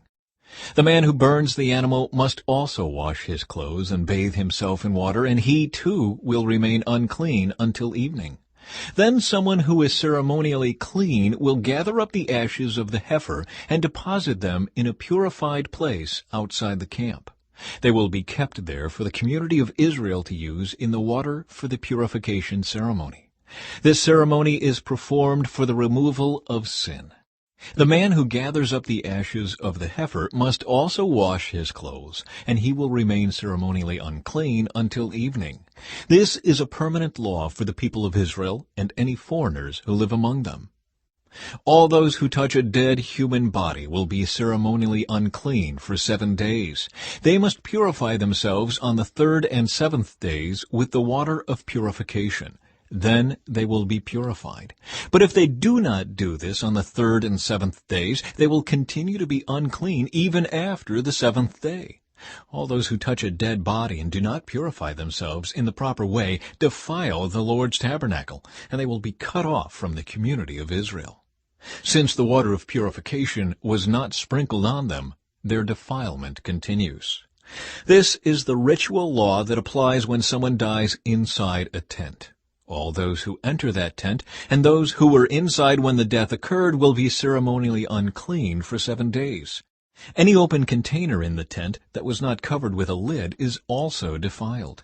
And if someone in an open field touches the corpse of someone who was killed with a sword, or who died a natural death, or if someone touches a human bone or a grave, that person will be defiled for 7 days. To remove the defilement, put some of the ashes from the burnt purification offering in a jar and pour fresh water over them. Then someone who is ceremonially clean must take a hyssop branch and dip it into the water. That person must sprinkle the water on the tent, on all the furnishings in the tent, and on the people who were in the tent, also on the person who touched a human bone, or touched someone who was killed, or who died naturally, or touched a grave. On the 3rd and 7th days, the person who is ceremonially clean must sprinkle the water on those who are defiled. Then on the 7th day, the people being cleansed must wash their clothes and bathe themselves, and that evening they will be cleansed of their defilement. But those who become defiled and do not purify themselves will be cut off from the community, for they have defiled the sanctuary of the Lord. Since the water of purification has not been sprinkled on them, they remain defiled. This is a permanent law for the people. Those who sprinkle the water of purification must afterward wash their clothes, and anyone who then touches the water used for purification will remain defiled until evening. Anything and anyone that a defiled person touches will be ceremonially unclean until evening. Chapter 20. Moses strikes the rock. In the 1st month of the year, the whole community of Israel arrived in the wilderness of Zin and camped at Kadesh. While they were there, Miriam died and was buried. There was no water for the people to drink at that place, so they rebelled against Moses and Aaron. The people blamed Moses and said, "If only we had died in the Lord's presence with our brothers.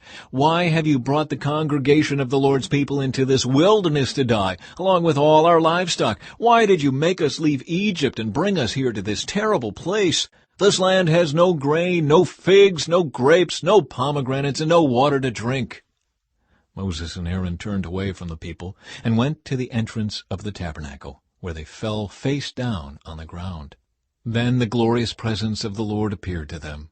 And the Lord said to Moses, "You and Aaron must take the staff and assemble the entire community. As the people watch, speak to the rock over there, and it will pour out its water. You will provide enough water from the rock to satisfy the whole community and their livestock." So Moses did as he was told. He took the staff from the place where it was kept before the Lord. Then he and Aaron summoned the people to come and gather at the rock. "Listen, you rebels," he shouted. "Must we bring you water from this rock?" Then Moses raised his hand and struck the rock twice with the staff, and water gushed out. So the entire community and their livestock drank their fill. But the Lord said to Moses and Aaron, "Because you did not trust me enough to demonstrate my holiness to the people of Israel, you will not lead them into the land I am giving them." This place was known as the waters of Meribah, which means arguing, because there the people of Israel argued with the Lord, and there he demonstrated his holiness among them. Edom refuses Israel passage. While Moses was at Kadesh, he sent ambassadors to the king of Edom with this message: "This is what your relatives, the people of Israel, say. You know all the hardships we have been through. Our ancestors went down to Egypt, and we lived there a long time, and we and our ancestors were brutally mistreated by the Egyptians. But when we cried out to the Lord, he heard us and sent an angel who brought us out of Egypt. Now we are camped at Kadesh, a town on the border of your land.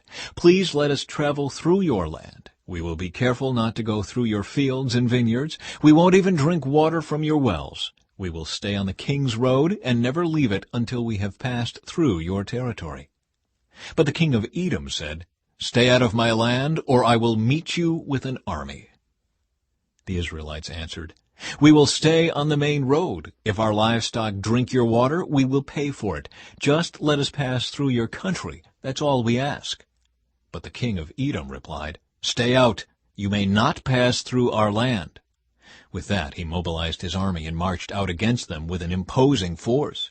Because Edom refused to allow Israel to pass through their country, Israel was forced to turn around. The death of Aaron. The whole community of Israel left Kadesh and arrived at Mount Hor. There, on the border of the land of Edom, the Lord said to Moses and Aaron, The time has come for Aaron to join his ancestors in death. He will not enter the land I am giving the people of Israel, because the two of you rebelled against my instructions concerning the water at Meribah. Now take Aaron and his son Eleazar up Mount Hor. There you will remove Aaron's priestly garments and put them on Eleazar his son. Aaron will die there and join his ancestors. So Moses did as the Lord commanded. The three of them went up Mount Hor together as the whole community watched. At the summit, Moses removed the priestly garments from Aaron and put them on Eleazar, Aaron's son. Then Aaron died there on top of the mountain, and Moses and Eleazar went back down. When the people realized that Aaron had died, all Israel mourned for him 30 days. Chapter 21. Victory over the Canaanites. The Canaanite king of Arad, who lived in the Negev, heard that the Israelites were approaching on the road through Atharim. So he attacked the Israelites and took some of them as prisoners. Then the people of Israel made this vow to the Lord, If you will hand these people over to us, we will completely destroy all their towns. The Lord heard the Israelites' request and gave them victory over the Canaanites. The Israelites completely destroyed them and their towns, and the place has been called Hormah ever since. The bronze snake. Then the people of Israel set out from Mount Hor, taking the road to the Red Sea, to go around the land of Edom. But the people grew impatient with the long journey, and they began to speak against God and Moses. Why have you brought us out of Egypt to die here in the wilderness? They complained. There is nothing to eat here and nothing to drink, and we hate this horrible manna.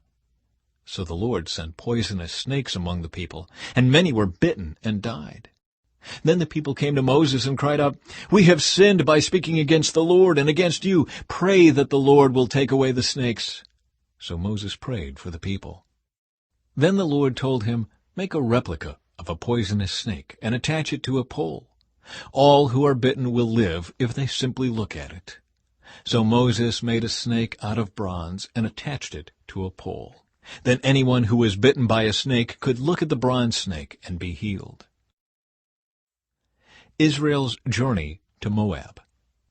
The Israelites traveled next to Oboth and camped there. Then they went on to Abiram in the wilderness on the eastern border of Moab. From there they traveled to the valley of Zered Brook and set up camp.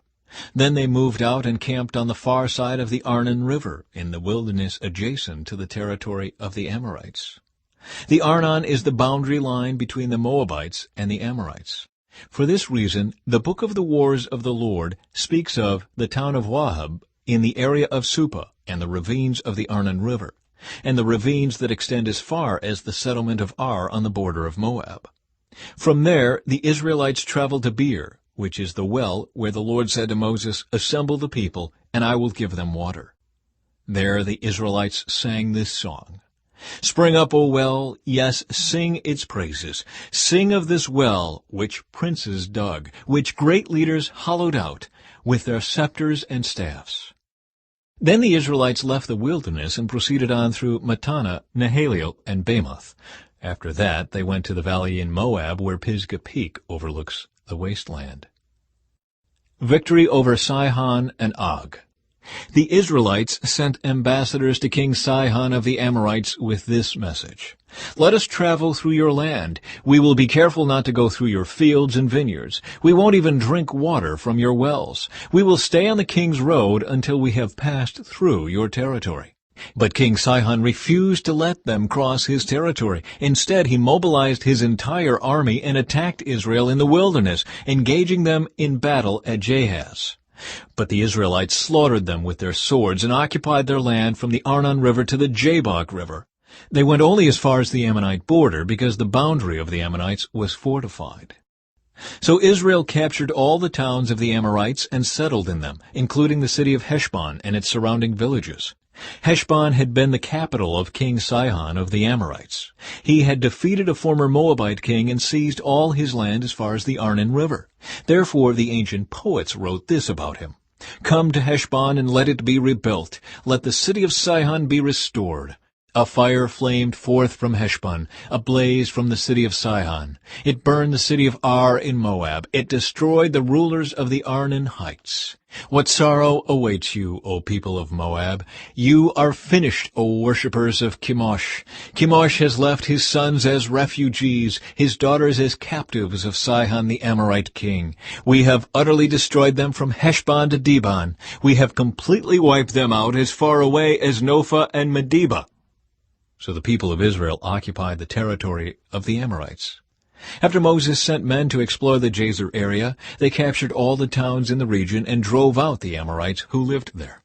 Then they turned and marched up the road to Bashan. But King Og of Bashan and all his people attacked them at Edrei.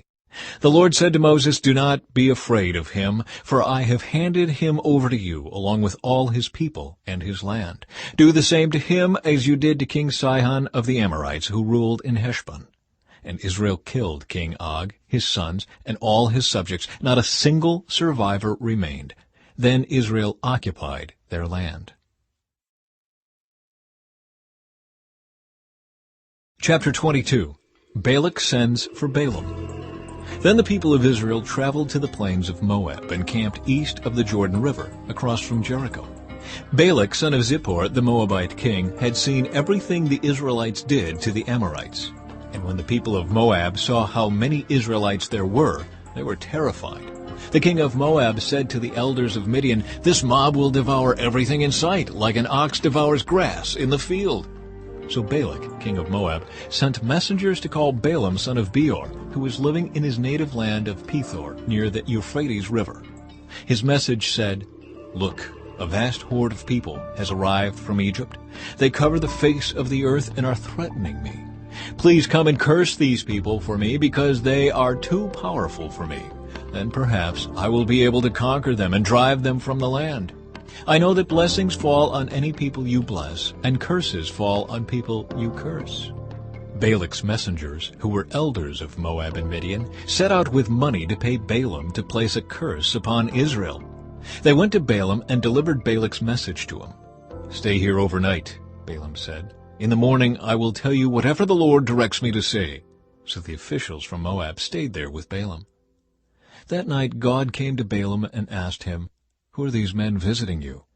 Balaam said to God, "Balak, son of Zippor, king of Moab, has sent me this message. Look, a vast horde of people has arrived from Egypt, and they cover the face of the earth. Come and curse these people for me. Then perhaps I will be able to stand up to them and drive them from the land." But God told Balaam, "Do not go with them. You are not to curse these people, for they have been blessed." The next morning Balaam got up and told Balak's officials, "Go on home, the Lord will not let me go with you." So the Moabite officials returned to King Balak and reported, "Balaam refused to come with us." Then Balak tried again. This time he sent a larger number of even more distinguished officials than those he had sent the first time. They went to Balaam and delivered this message to him. "This is what Balak, son of Zippor, says. Please don't let anything stop you from coming to help me. I will pay you very well and do whatever you tell me. Just come and curse these people for me." But Balaam responded to Balak's messengers, "Even if Balak were to give me his palace filled with silver and gold, I would be powerless to do anything against the will of the Lord my God."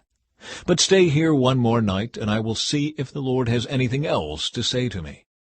That night God came to Balaam and told him, "Since these men have come for you, get up and go with them, but do only what I tell you to do." Balaam and his donkey.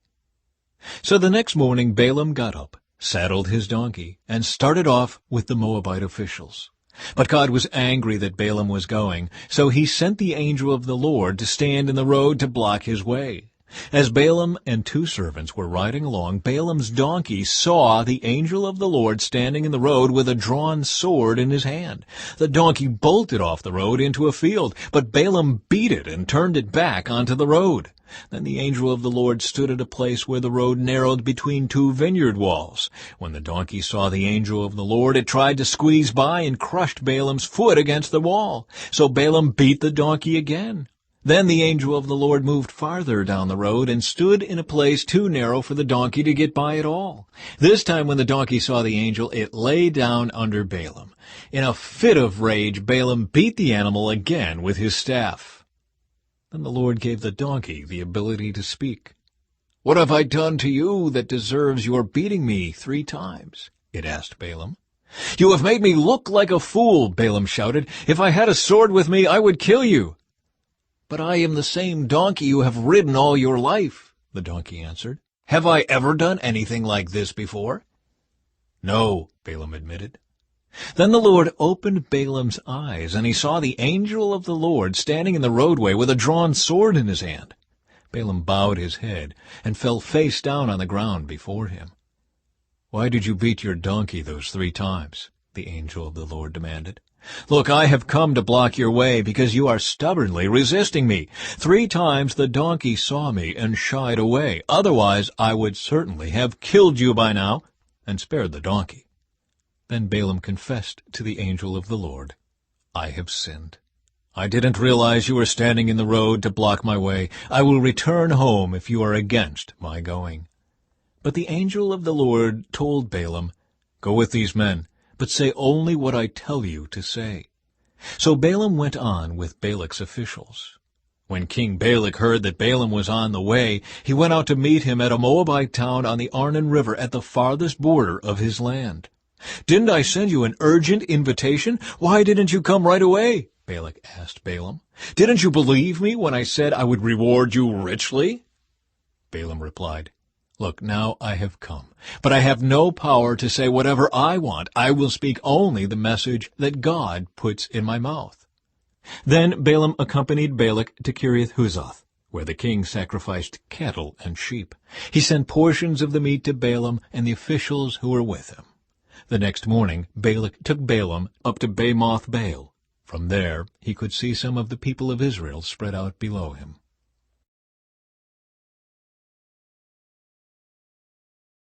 Chapter 23. Balaam blesses Israel. Then Balaam said to King Balak, "Build me 7 altars here, and prepare 7 young bulls and 7 rams for me to sacrifice."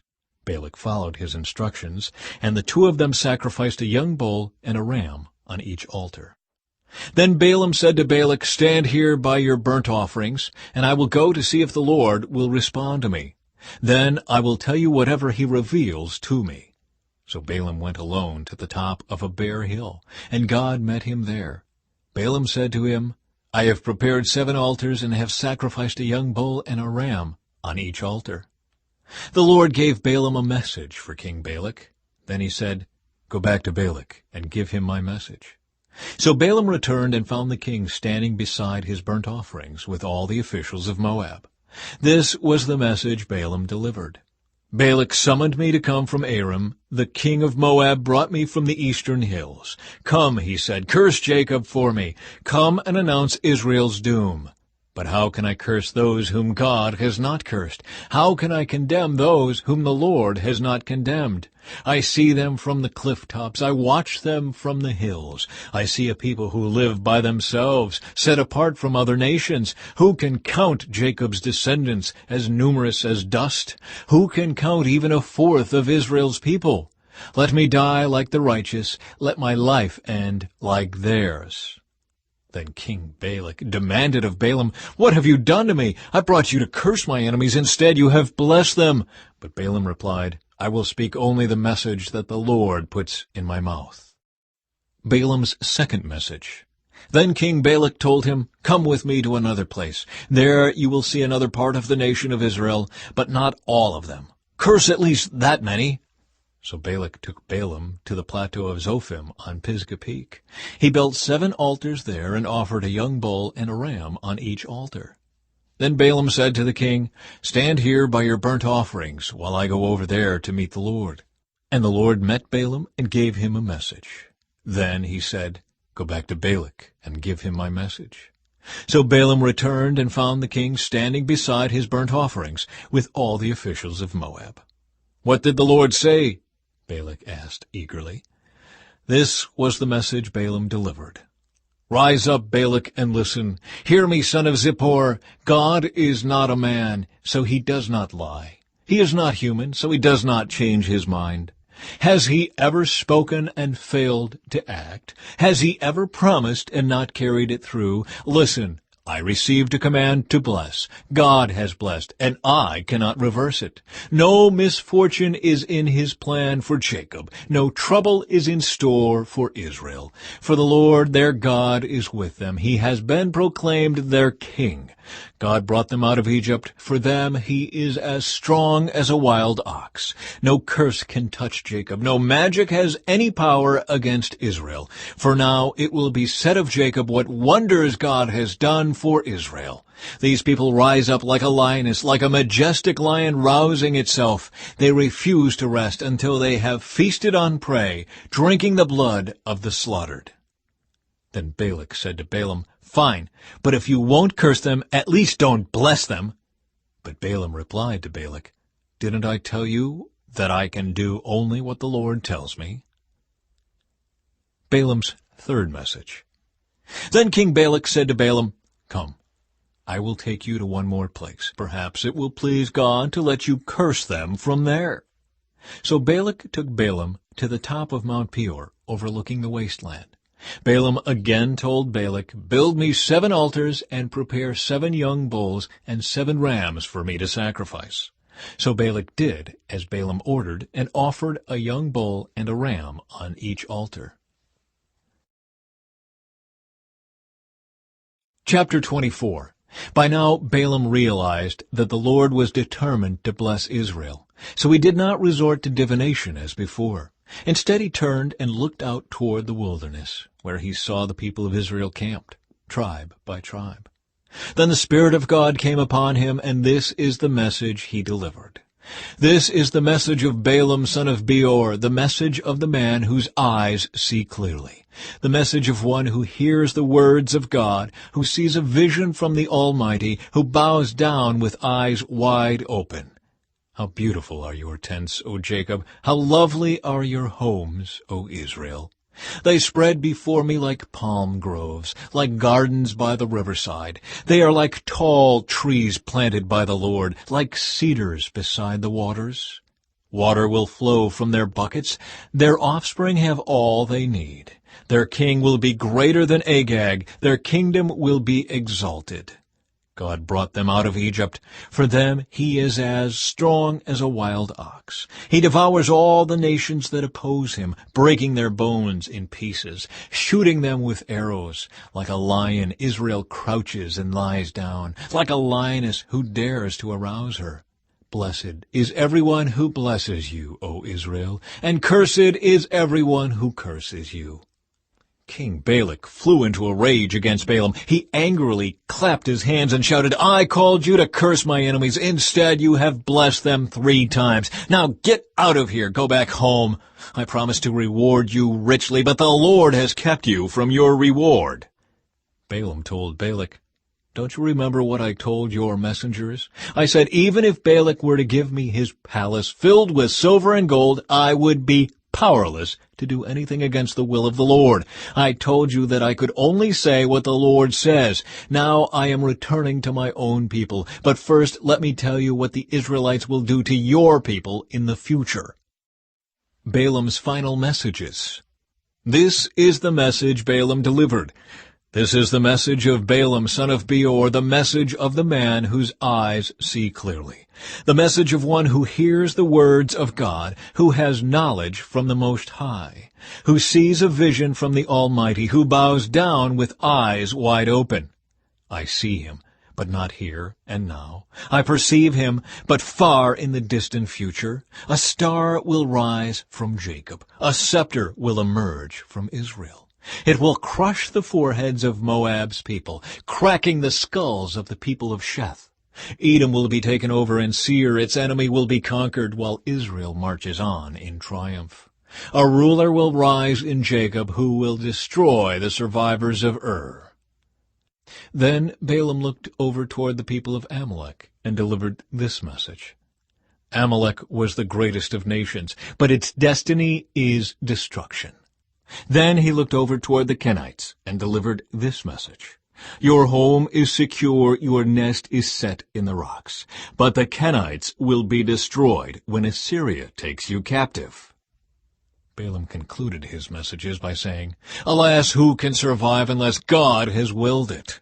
Ships will come from the coasts of Cyprus. They will oppress Assyria and afflict Eber, but they too will be utterly destroyed. Then Balaam and Balak returned to their homes. Chapter 25. Moab seduces Israel. While the Israelites were camped at Acacia Grove, some of the men defiled themselves by having sexual relations with local Moabite women. These women invited them to attend sacrifices to their gods, so the Israelites feasted with them and worshipped the gods of Moab. In this way Israel joined in the worship of Baal of Peor, causing the Lord's anger to blaze against his people. The Lord issued the following command to Moses, Seize all the ringleaders and execute them before the Lord in broad daylight, so his fierce anger will turn away from the people of Israel. So Moses ordered Israel's judges, Each of you must put to death the men under your authority who have joined in worshipping Baal of Peor. Just then one of the Israelite men brought a Midianite woman into his tent right before the eyes of Moses and all the people, as everyone was weeping at the entrance of the tabernacle. When Phinehas, son of Eleazar and grandson of Aaron the priest, saw this, he jumped up and left the assembly. He took a spear and rushed after the man into his tent. Phinehas thrust the spear all the way through the man's body and into the woman's stomach. So the plague against the Israelites was stopped, but not before 24,000 people had died. Then the Lord said to Moses, Phinehas, son of Eleazar and grandson of Aaron the priest, has turned my anger away from the Israelites by being as zealous among them as I was. So I stopped destroying all Israel as I had intended to do in my zealous anger. Now tell him that I am making my special covenant of peace with him. In this covenant I give him and his descendants a permanent right to the priesthood, for in his zeal for me, his God, he purified the people of Israel, making them right with me. The Israelite man killed with the Midianite woman was named Zimri, son of Salu, the leader of a family from the tribe of Simeon. The woman's name was Cosbi. She was the daughter of Zur, the leader of a Midianite clan. Then the Lord said to Moses, Attack the Midianites and destroy them, because they assaulted you with deceit and tricked you into worshipping Baal of Peor, and because of Cosbi, the daughter of a Midianite leader, who was killed at the time of the plague because of what happened at Peor. Chapter 26. The second registration of Israel's troops. After the plague had ended, the Lord said to Moses and to Eleazar, son of Aaron the priest, From the whole community of Israel, record the names of all the warriors by their families. List all the men 20 years old or older who are able to go to war. So there on the plains of Moab, beside the Jordan River, across from Jericho, Moses and Eleazar the priest issued these instructions to the leaders of Israel. List all the men of Israel 20 years old and older, just as the Lord commanded Moses. This is the record of all the descendants of Israel who came out of Egypt. The tribe of Reuben. These were the clans descended from the sons of Reuben, Jacob's oldest son. The Hanachite clan, named after their ancestor Hanok. The Paluite clan, named after their ancestor Palu. The Hezronite clan, named after their ancestor Hezron. The Carmite clan, named after their ancestor Carmi. These were the clans of Reuben. Their registered troops numbered 43,730. Palu was the ancestor of Eliab, and Eliab was the father of Nemuel, Dathan, and Abiram. This Dathan and Abiram are the same community leaders who conspired with Korah against Moses and Aaron, rebelling against the Lord.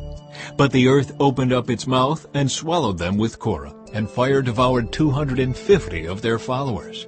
This served as a warning to the entire nation of Israel. However, the sons of Korah did not die that day. The tribe of Simeon. These were the clans descended from the sons of Simeon. The Jemuelite clan, named after their ancestor Jemuel.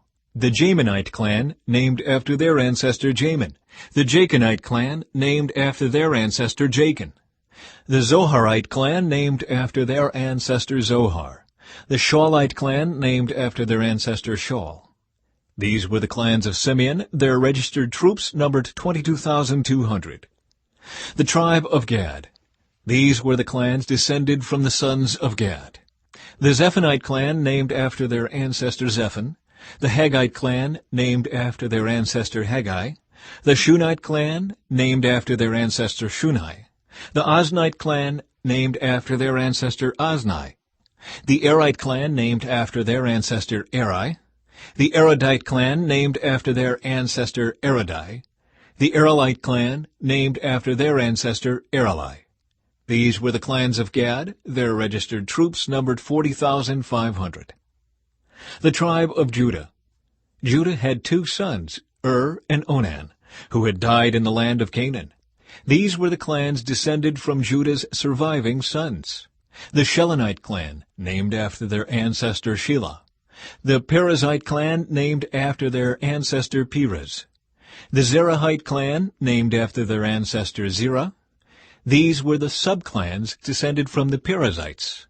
The Hezronites, named after their ancestor Hezron. The Hamalites, named after their ancestor Hamel. These were the clans of Judah. Their registered troops numbered 76,500. The tribe of Issachar. These were the clans descended from the sons of Issachar. The Tolaite clan, named after their ancestor Tola. The Puite clan, named after their ancestor Pua. The Jashubite clan, named after their ancestor Jashub. The Shimronite clan, named after their ancestor Shimron. These were the clans of Issachar. Their registered troops numbered 64,300. The tribe of Zebulun. These were the clans descended from the sons of Zebulun. The Seredite clan, named after their ancestor Sered. The Elonite clan, named after their ancestor Elon. The Jaleelite clan, named after their ancestor Jaleel. These were the clans of Zebulun. Their registered troops numbered 60,500. The tribe of Manasseh. Two clans were descended from Joseph through Manasseh and Ephraim. These were the clans descended from Manasseh. The Machirite clan, named after their ancestor Machir. The Gileadite clan, named after their ancestor Gilead, Machir's son. These were the subclans descended from the Gileadites. The Izerites, named after their ancestor Izer. The Helekites, named after their ancestor Helek. The Azraelites, named after their ancestor Azrael. The Shechemites, named after their ancestor Shechem. The Shemidaites, named after their ancestor Shemida. The Hepherites, named after their ancestor Hepher. One of Hepher's descendants, Zelophehad, had no sons, but his daughters' names were Mahlah, Noah, Hoglah, Milcah, and Tirzah. These were the clans of Manasseh. Their registered troops numbered 52,700. The tribe of Ephraim. These were the clans descended from the sons of Ephraim. The Shuthelahite clan, named after their ancestor Shuthelah. The Becherite clan, named after their ancestor Becher. The Tahanite clan, named after their ancestor Tahan. This was the subclan descended from the Shuthelahites. The Aaronites, named after their ancestor Aaron. These were the clans of Ephraim. Their registered troops numbered 32,500. These clans of Manasseh and Ephraim were all descendants of Joseph. The tribe of Benjamin. These were the clans descended from the sons of Benjamin. The Belaite clan, named after their ancestor Bela. The Ashbelite clan, named after their ancestor Ashbel. The Ahiramite clan, named after their ancestor Ahiram. The Shuphamite clan, named after their ancestor Shupham. The Huphamite clan, named after their ancestor Hupham. These were the subclans descended from the Belaites. The Ardites, named after their ancestor Ard. The Naamites, named after their ancestor Naaman. These were the clans of Benjamin. Their registered troops numbered 45,600. The tribe of Dan. These were the clans descended from the sons of Dan.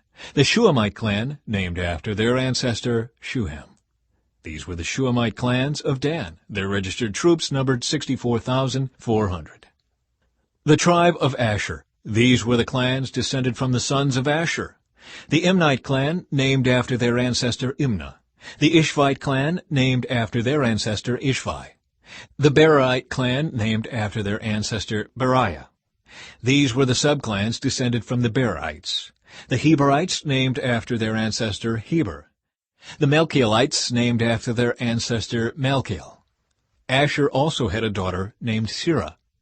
These were the clans of Asher. Their registered troops numbered 53,400. The tribe of Naphtali. These were the clans descended from the sons of Naphtali. The Jazielite clan, named after their ancestor Jaziel. The Gunite clan, named after their ancestor Gunai.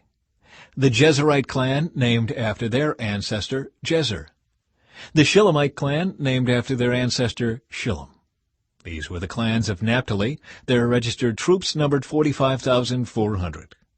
Results of the registration. In summary, the registered troops of all Israel numbered 601,730. Then the Lord said to Moses, "Divide the land among the tribes, and distribute the grants of land in proportion to the tribes' populations, as indicated by the number of names on the list. Give the larger tribes more land, and the smaller tribes less land, each group receiving a grant in proportion to the size of its population. But you must assign the land by lot, and give land to each ancestral tribe according to the number of names on the list.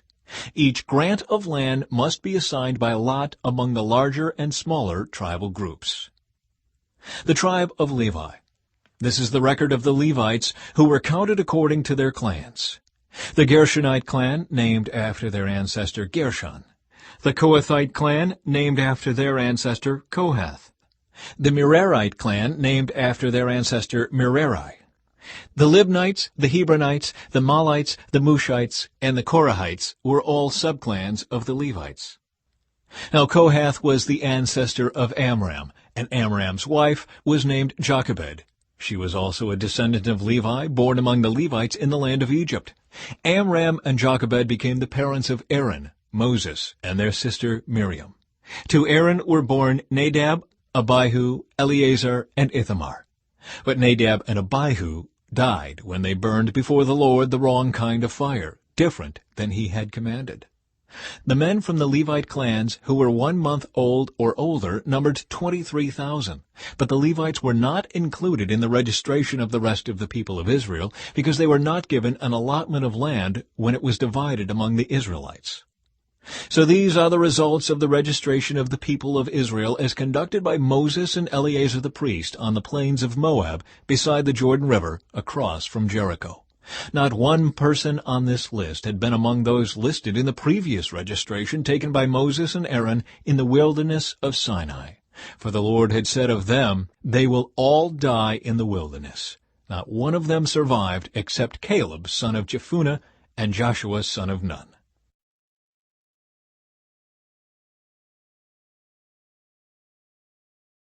Chapter 27. The Daughters of Zelophehad. One day a petition was presented by the daughters of Zelophehad, Mahlah, Noah, Hoglah, Milcah, and Tirzah. Their father, Zelophehad, was a descendant of Hefer, son of Gilead, son of Machir, son of Manasseh, son of Joseph. These women stood before Moses, Eleazar the priest, the tribal leaders, and the entire community at the entrance of the tabernacle. "Our father died in the wilderness," they said. "He was not among Korah's followers who rebelled against the Lord. He died because of his own sin. But he had no sons. Why should the name of our father disappear from his clan just because he had no sons? Give us property along with the rest of our relatives." So Moses brought their case before the Lord. And the Lord replied to Moses, "The claim of the daughters of Zelophehad is legitimate. You must give them a grant of land along with their father's relatives. Assign them the property that would have been given to their father. And give the following instructions to the people of Israel. If a man dies and has no son, then give his inheritance to his daughters. And if he has no daughter either, transfer his inheritance to his brothers. If he has no brothers, give his inheritance to his father's brothers. But if his father has no brothers, give his inheritance to the nearest relative in his clan. This is a legal requirement for the people of Israel, just as the Lord commanded Moses." Joshua chosen to lead Israel. One day the Lord said to Moses, "Climb one of the mountains east of the river, and look out over the land I have given the people of Israel. After you have seen it, you will die like your brother Aaron. For you both rebelled against my instructions in the wilderness of Zin. When the people of Israel rebelled, you failed to demonstrate my holiness to them at the waters. These are the waters of Meribah at Kadesh, in the wilderness of Zin." Then Moses said to the Lord, "O Lord, you are the God who gives breath to all creatures. Please appoint a new man as leader for the community. Give them someone who will guide them wherever they go and will lead them into battle, so the community of the Lord will not be like sheep without a shepherd." The Lord replied, "Take Joshua, son of Nun, who has the Spirit in him, and lay your hands on him. Present him to Eleazar the priest before the whole community, and publicly commission him to lead the people. Transfer some of your authority to him, so the whole community of Israel will obey him. When direction from the Lord is needed, Joshua will stand before Eleazar the priest, who will use the Urim, one of the sacred lots cast before the Lord, to determine his will. This is how Joshua and the rest of the community of Israel will determine everything they should do." So Moses did as the Lord commanded. He presented Joshua to Eleazar the priest and the whole community. Moses laid his hands on him and commissioned him to lead the people, just as the Lord had commanded through Moses.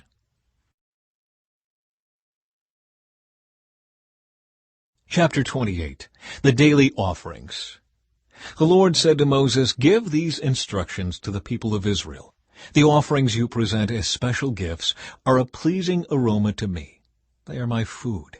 See to it that they are brought at the appointed times and offered according to my instructions. Say to the people, this is the special gift you must present to the Lord as your daily burnt offering. You must offer 2 one-year-old male lambs with no defects. Sacrifice 1 lamb in the morning and the other in the evening. With each lamb you must offer a grain offering of 2 quarts of choice flour mixed with 1 quart of pure oil of pressed olives. This is the regular burnt offering instituted at Mount Sinai as a special gift, a pleasing aroma to the Lord. Along with it you must present the proper liquid offering of 1 quart of alcoholic drink with each lamb, poured out in the holy place as an offering to the Lord. Offer the 2nd lamb in the evening with the same grain offering and liquid offering. It, too, is a special gift, a pleasing aroma to the Lord. The Sabbath Offerings. On the Sabbath day, sacrifice 2 one-year-old male lambs with no defects. They must be accompanied by a grain offering of 4 quarts of choice flour, moistened with olive oil, and a liquid offering. This is the burnt offering to be presented each Sabbath day, in addition to the regular burnt offering and its accompanying liquid offering. The monthly offerings. On the first day of each month, present an extra burnt offering to the Lord of 2 young bulls, 1 ram, and 7 one-year-old male lambs, all with no defects. These must be accompanied by grain offerings of choice flour moistened with olive oil, 6 quarts with each bull, 4 quarts with the ram, and 2 quarts with each lamb. This burnt offering will be a special gift, a pleasing aroma to the Lord. You must also present a liquid offering with each sacrifice, 2 quarts of wine for each bull, 1/3 of a gallon for the ram, and 1 quart for each lamb. Present this monthly burnt offering on the first day of each month throughout the year. On the first day of each month, you must also offer one male goat for a sin offering to the Lord.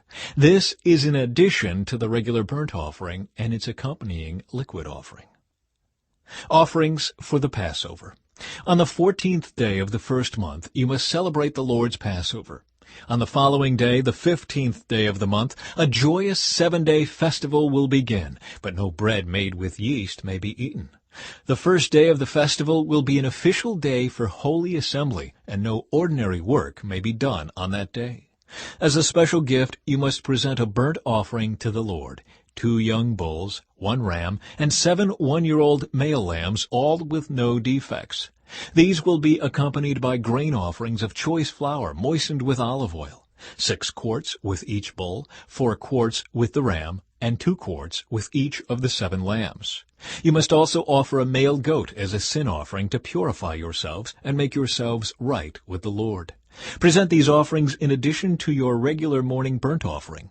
On each of the 7 days of the festival, this is how you must prepare the food offering that is presented as a special gift, a pleasing aroma to the Lord.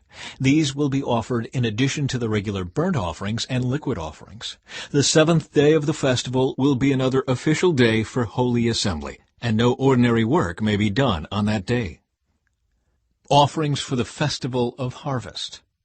At the Festival of Harvest, when you present the first of your new grain to the Lord, you must call an official day for holy assembly, and you may do no ordinary work on that day. Present a special burnt offering on that day as a pleasing aroma to the Lord. It will consist of 2 young bulls, 1 ram, and 7 one-year-old male lambs.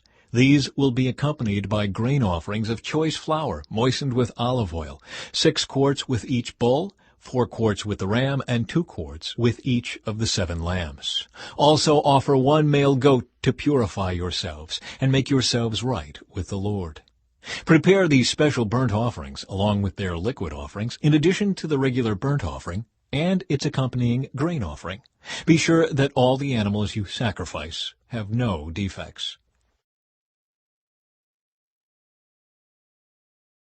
Chapter 29. Offerings for the Festival of Trumpets. Celebrate the Festival of Trumpets each year on the first day of the appointed month in early autumn. You must call an official day for holy assembly, and you may do no ordinary work.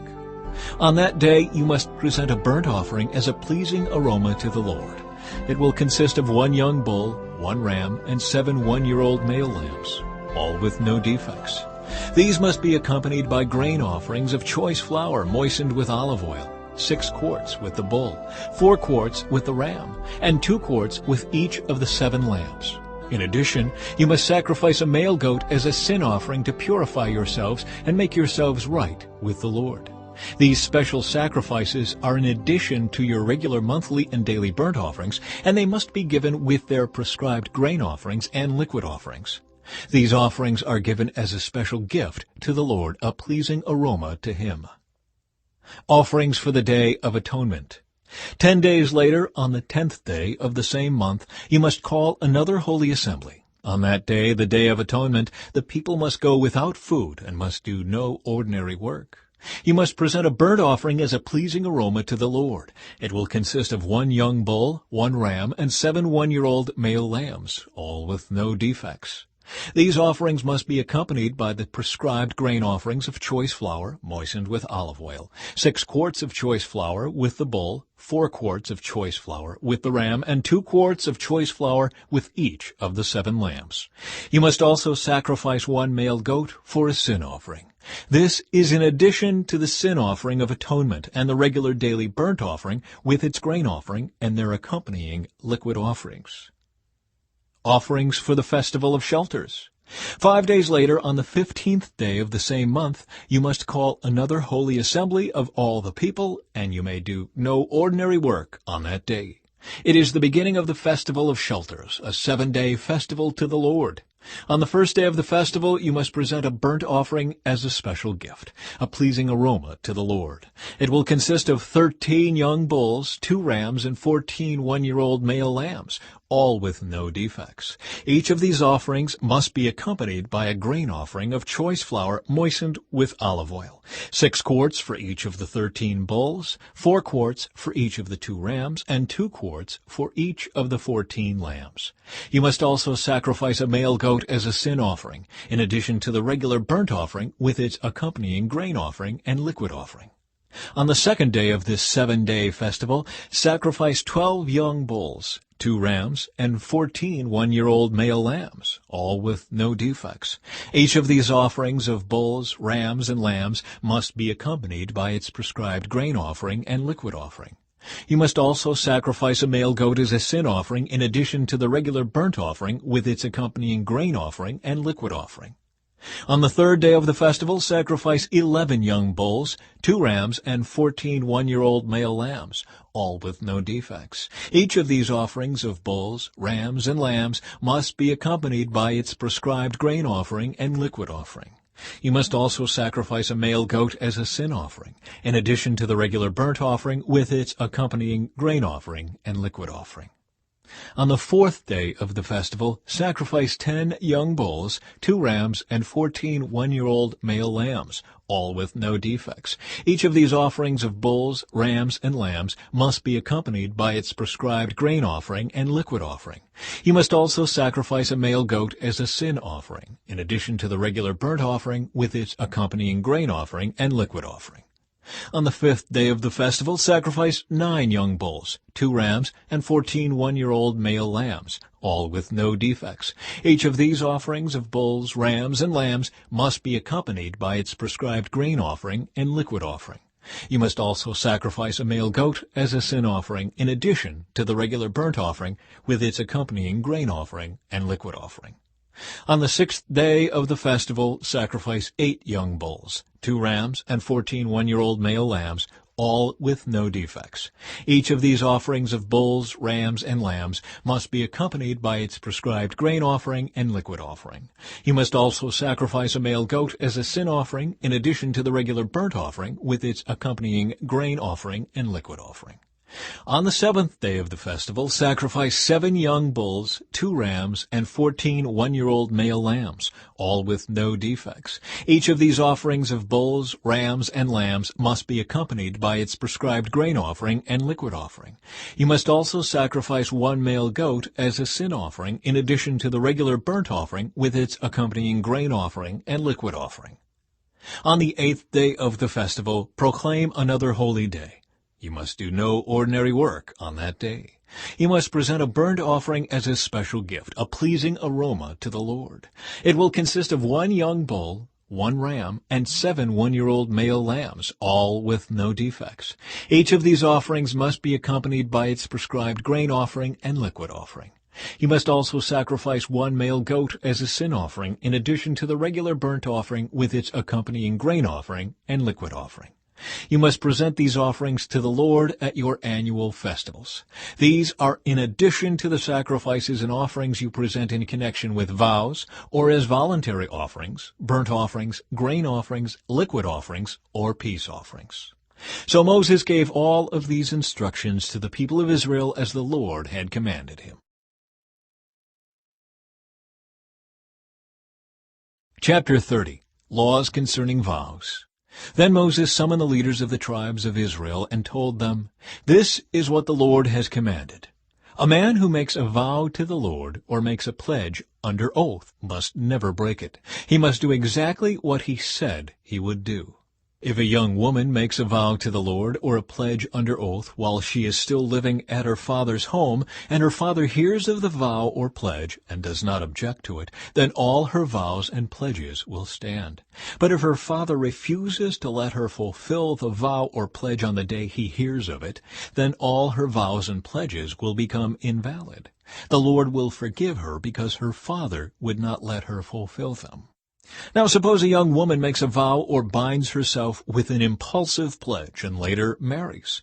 If her husband learns of her vow or pledge and does not object on the day he hears of it, her vows and pledges will stand. But if her husband refuses to accept her vow or impulsive pledge on the day he hears of it, he nullifies her commitments, and the Lord will forgive her. If, however, a woman is a widow or is divorced, she must fulfill all her vows and pledges. But suppose a woman is married and living in her husband's home when she makes a vow or binds herself with a pledge. If her husband hears of it and does not object to it, her vow or pledge will stand. But if her husband refuses to accept it on the day he hears of it, her vow or pledge will be nullified, and the Lord will forgive her. So her husband may either confirm or nullify any vows or pledges she makes to deny herself. But if he does not object on the day he hears of it, then he is agreeing to all her vows and pledges. If he waits more than a day and then tries to nullify a vow or pledge, he will be punished for her guilt. These are the regulations the Lord gave Moses concerning relationships between a man and his wife, and between a father and a young daughter who still lives at home. Chapter 31. Conquest of the Midianites. Then the Lord said to Moses, "On behalf of the people of Israel, take revenge on the Midianites for leading them into idolatry. After that, you will die and join your ancestors." So Moses said to the people, "Choose some men and arm them to fight the Lord's war of revenge against Midian. From each tribe of Israel send 1,000 men into battle." So they chose 1,000 men from each tribe of Israel, a total of 12,000 men armed for battle. Then Moses sent them out, 1,000 men from each tribe, and Phinehas, son of Eleazar the priest, led them into battle. They carried along the holy objects of the sanctuary and the trumpets for sounding the charge. They attacked Midian as the Lord had commanded Moses, and they killed all the men. All 5 of the Midianite kings, Evi, Rechem, Zur, Hur, and Reba, died in the battle. They also killed Balaam, son of Beor, with the sword. Then the Israelite army captured the Midianite women and children, and seized their cattle and flocks, and all their wealth as plunder. They burned all the towns and villages where the Midianites had lived. After they had gathered the plunder and captives, both people and animals, they brought them all to Moses and Eleazar the priest, and to the whole community of Israel, which was camped on the plains of Moab beside the Jordan River, across from Jericho. Moses, Eleazar the priest, and all the leaders of the community went to meet them outside the camp. But Moses was furious with all the generals and captains who had returned from the battle. "Why have you let all the women live?" he demanded. "These are the very ones who followed Balaam's advice and caused the people of Israel to rebel against the Lord at Mount Peor. They are the ones who caused the plague to strike the Lord's people. So kill all the boys and all the women who have had intercourse with a man. Only the young girls who are virgins may live. You may keep them for yourselves. And all of you who have killed anyone or touched a dead body must stay outside the camp for 7 days. You must purify yourselves and your captives on the 3rd and 7th days. Purify all your clothing too, and everything made of leather, goat hair, or wood."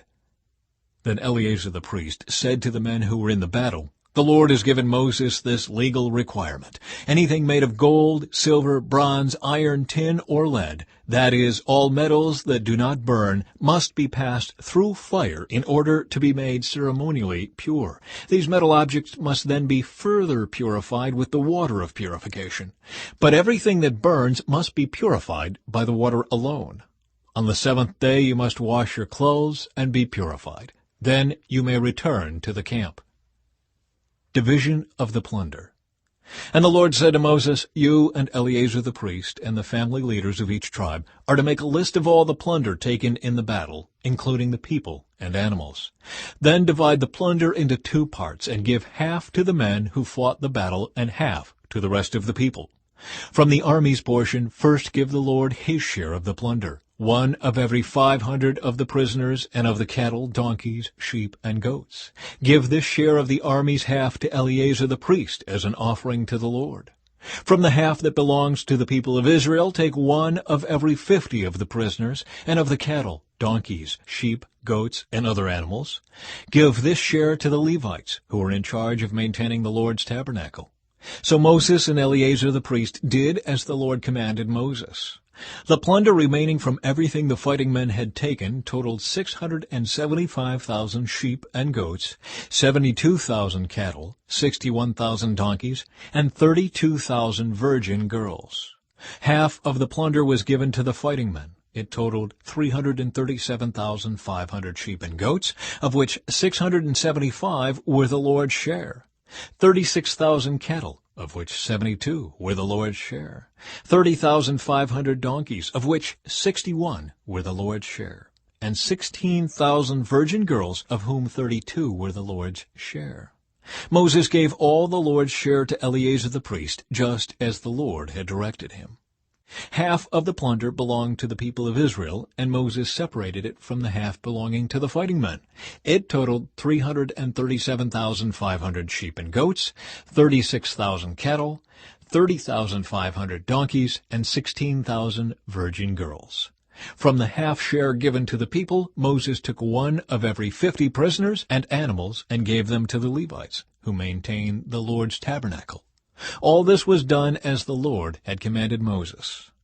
Then all the generals and captains came to Moses and said, "We, your servants, have accounted for all the men who went out to battle under our command. Not one of us is missing. So we are presenting the items of gold we captured as an offering to the Lord from our share of the plunder, armbands, bracelets, rings, earrings, and necklaces. This will purify our lives before the Lord and make us right with him."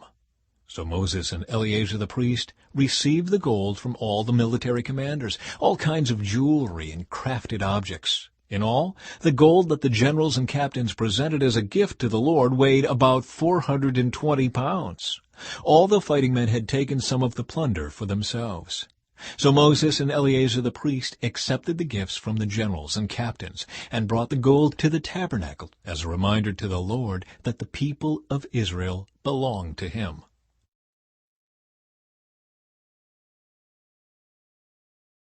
Chapter 32. The tribes east of the Jordan. The tribes of Reuben and Gad owned vast numbers of livestock. So when they saw that the lands of Jazer and Gilead were ideally suited for their flocks and herds, they came to Moses, Eleazar the priest, and the other leaders of the community. They said, "Notice the towns of Adaroth, Dibon, Jazer, Nimrah, Heshbon, Elealeh, Sibmah, Nebo, and Beon. The Lord has conquered this whole area for the community of Israel, and it is ideally suited for all our livestock. If we have found favor with you, please let us have this land as our property, instead of giving us land across the Jordan River." "Do you intend to stay here while your brothers go across and do all the fighting?" Moses asked the men of Gad and Reuben. "Why do you want to discourage the rest of the people of Israel from going across to the land the Lord has given them? Your ancestors did the same thing when I sent them from Kadesh Barnea to explore the land. After they went up to the valley of Eshcol and explored the land, they discouraged the people of Israel from entering the land the Lord was giving them. Then the Lord was very angry with them, and he vowed, 'Of all those I rescued from Egypt, no one who is 20 years old or older will ever see the land I swore to give to Abraham, Isaac, and Jacob, for they have not obeyed me wholeheartedly. The only exceptions are Caleb, son of Jephunneh, the Kenizzite, and Joshua, son of Nun, for they have wholeheartedly followed the Lord.' The Lord was angry with Israel and made them wander in the wilderness for 40 years until the entire generation that sinned in the Lord's sight had died. But here you are, a brood of sinners, doing exactly the same thing. You are making the Lord even angrier with Israel. If you turn away from him like this and he abandons them again in the wilderness, you will be responsible for destroying this entire nation."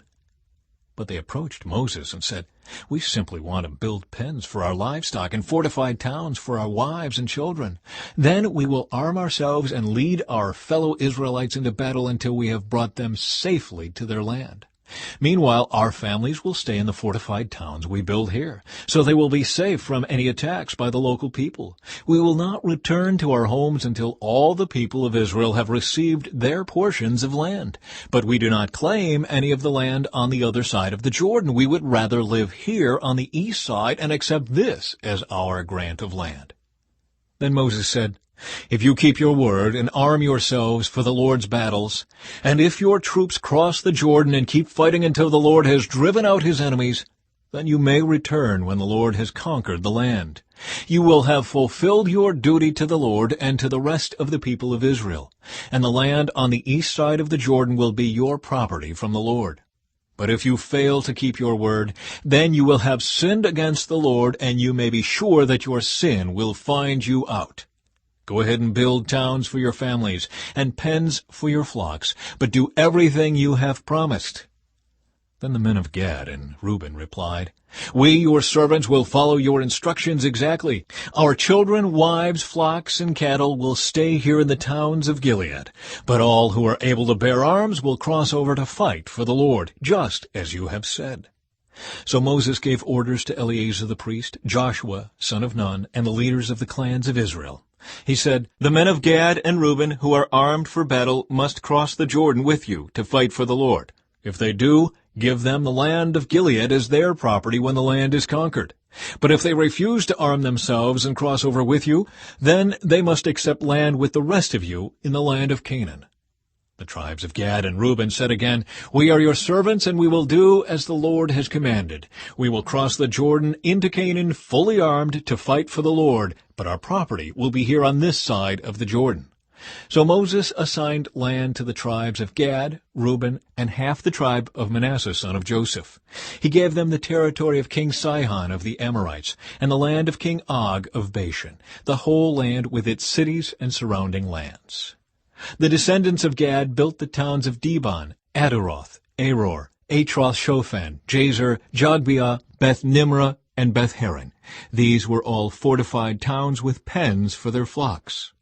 The descendants of Reuben built the towns of Heshbon, Eliel, Kiriathaim, Nebo, Baal-Meon, and Sibmah. They changed the names of some of the towns they conquered and rebuilt. Then the descendants of Machir of the tribe of Manasseh went to Gilead and conquered it, and they drove out the Amorites living there. So Moses gave Gilead to the Machirites, descendants of Manasseh, and they settled there. The people of Jair, another clan of the tribe of Manasseh, captured many of the towns in Gilead and changed the name of that region to the towns of Jair. Meanwhile, a man named Nobah captured the town of Kenath and its surrounding villages, and he renamed that area Nobah after himself. Chapter 33. Remembering Israel's Journey. This is the route the Israelites followed as they marched out of Egypt under the leadership of Moses and Aaron. At the Lord's direction, Moses kept a written record of their progress. These are the stages of their march, identified by the different places where they stopped along the way. They set out from the city of Ramesses in early spring, on the 15th day of the first month, on the morning after the first Passover celebration. The people of Israel left defiantly in full view of all the Egyptians. Meanwhile, the Egyptians were burying all their firstborn sons whom the Lord had killed the night before. The Lord had defeated the gods of Egypt that night with great acts of judgment. After leaving Ramesses, the Israelites set up camp at Succoth. Then they left Succoth and camped at Etham on the edge of the wilderness. They left Etham and turned back toward Pi-hahiroth opposite Baal-Zephon and camped near Migdol. They left Pi-hahiroth and crossed the Red Sea into the wilderness beyond. Then they traveled for 3 days into the Etham wilderness and camped at Marah. They left Marah and camped at Elim, where there were 12 springs of water and 70 palm trees. They left Elim and camped beside the Red Sea. They left the Red Sea and camped in the wilderness of Sin. They left the wilderness of Sin and camped at Dophkah. They left Dophkah and camped at Alush. They left Alush and camped at Rephidim, where there was no water for the people to drink. They left Rephidim and camped in the wilderness of Sinai. They left the wilderness of Sinai and camped at Kibroth Hattaavah.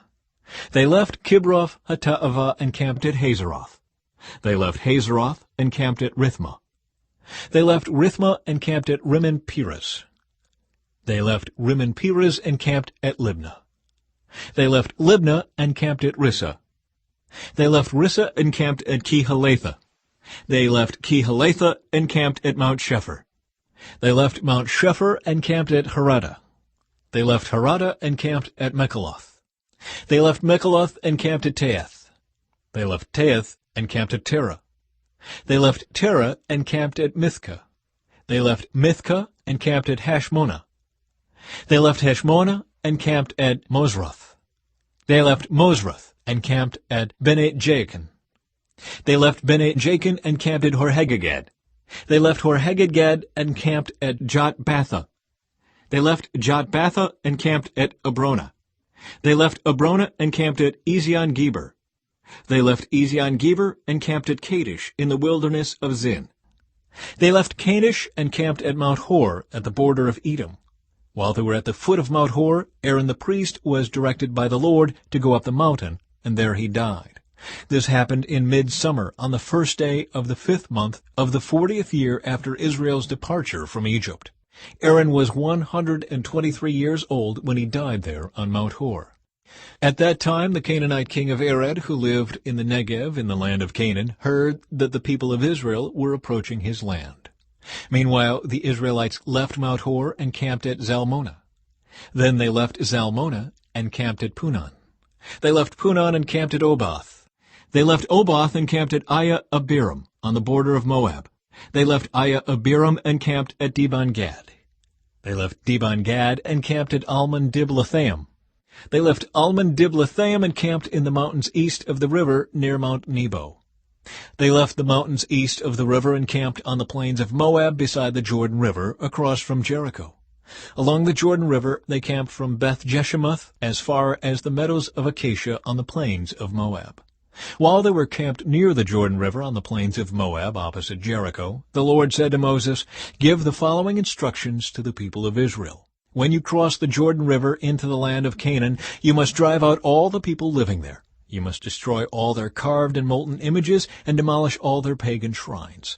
Take possession of the land and settle in it, because I have given it to you to occupy. You must distribute the land among the clans by sacred lot and in proportion to their size.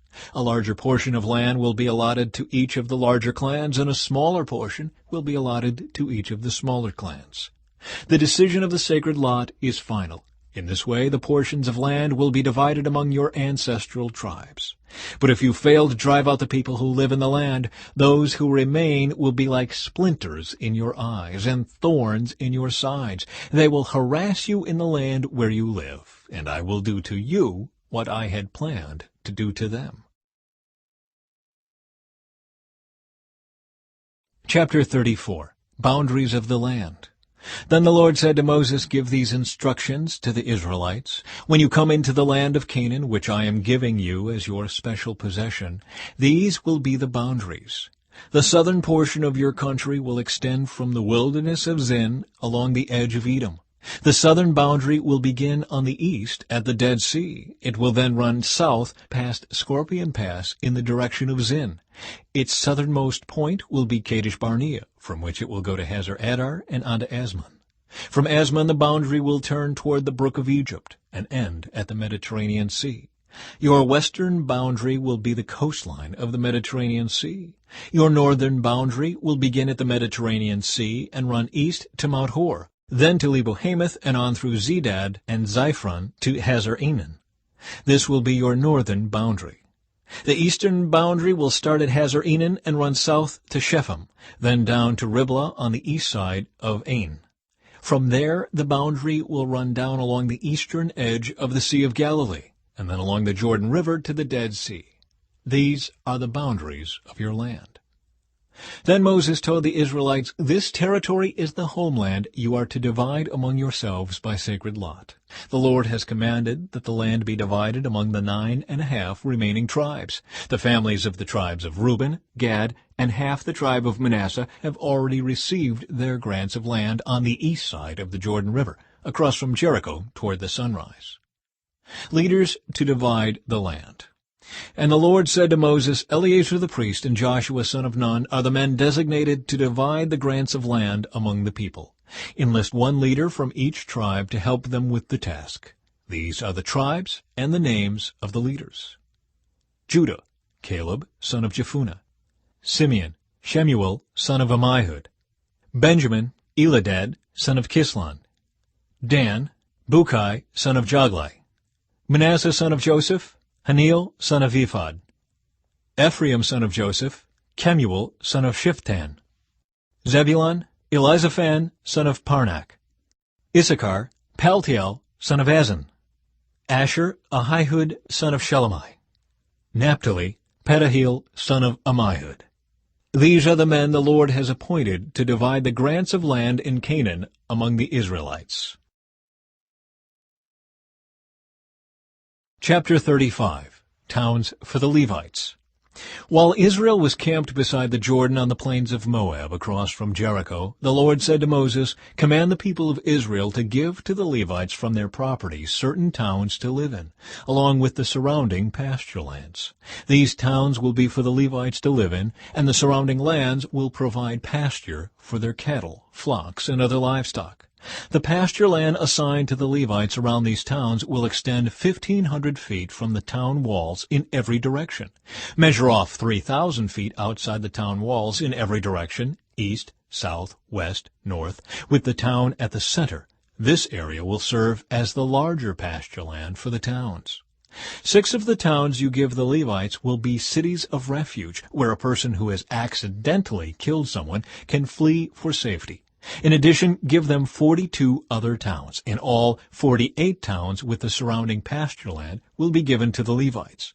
These towns will come from the property of the people of Israel. The larger tribes will give more towns to the Levites, while the smaller tribes will give fewer. Each tribe will give property in proportion to the size of its land. Cities of refuge. The Lord said to Moses, "Give the following instructions to the people of Israel. When you cross the Jordan into the land of Canaan, designate cities of refuge to which people can flee if they have killed someone accidentally. These cities will be places of protection from a dead person's relatives who want to avenge the death. The slayer must not be put to death before being tried by the community. Designate 6 cities of refuge for yourselves, 3 on the east side of the Jordan River and 3 on the west in the land of Canaan. These cities are for the protection of Israelites, foreigners living among you, and traveling merchants. Anyone who accidentally kills someone may flee there for safety. But if someone strikes and kills another person with a piece of iron, it is murder, and the murderer must be executed. Or if someone with a stone in his hand strikes and kills another person, it is murder, and the murderer must be put to death. Or if someone strikes and kills another person with a wooden object, it is murder, and the murderer must be put to death.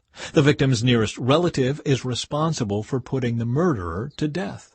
When they meet, the avenger must put the murderer to death. So if someone hates another person and pushes him or throws a dangerous object at him and he dies, it is murder. Or if someone hates another person and hits him with a fist and he dies, it is murder. In such cases, the avenger must put the murderer to death when they meet. But suppose someone pushes another person without having shown previous hostility, or throws something that unintentionally hits another person, or accidentally drops a huge stone on someone, though they were not enemies, and the person dies. If this should happen, the community must follow these regulations in making a judgment between the slayer and the avenger, the victim's nearest relative. The community must protect the slayer from the avenger and must escort the slayer back to live in the city of refuge to which he fled. There he must remain until the death of the high priest, who was anointed with the sacred oil. But if the slayer ever leaves the limits of the city of refuge, and the avenger finds him outside the city and kills him, it will not be considered murder. The slayer should have stayed inside the city of refuge until the death of the high priest. But after the death of the high priest, the slayer may return to his own property. These are legal requirements for you to observe from generation to generation, wherever you may live. All murderers must be put to death, but only if evidence is presented by more than one witness. No one may be put to death on the testimony of only one witness. Also, you must never accept a ransom payment for the life of someone judged guilty of murder and subject to execution. Murderers must always be put to death. And never accept a ransom payment from someone who has fled to a city of refuge, allowing a slayer to return to his property before the death of the high priest. This will ensure that the land where you live will not be polluted, for murder pollutes the land. And no sacrifice except the execution of the murderer can purify the land from murder. You must not defile the land where you live, for I live there myself. I am the Lord who lives among the people of Israel.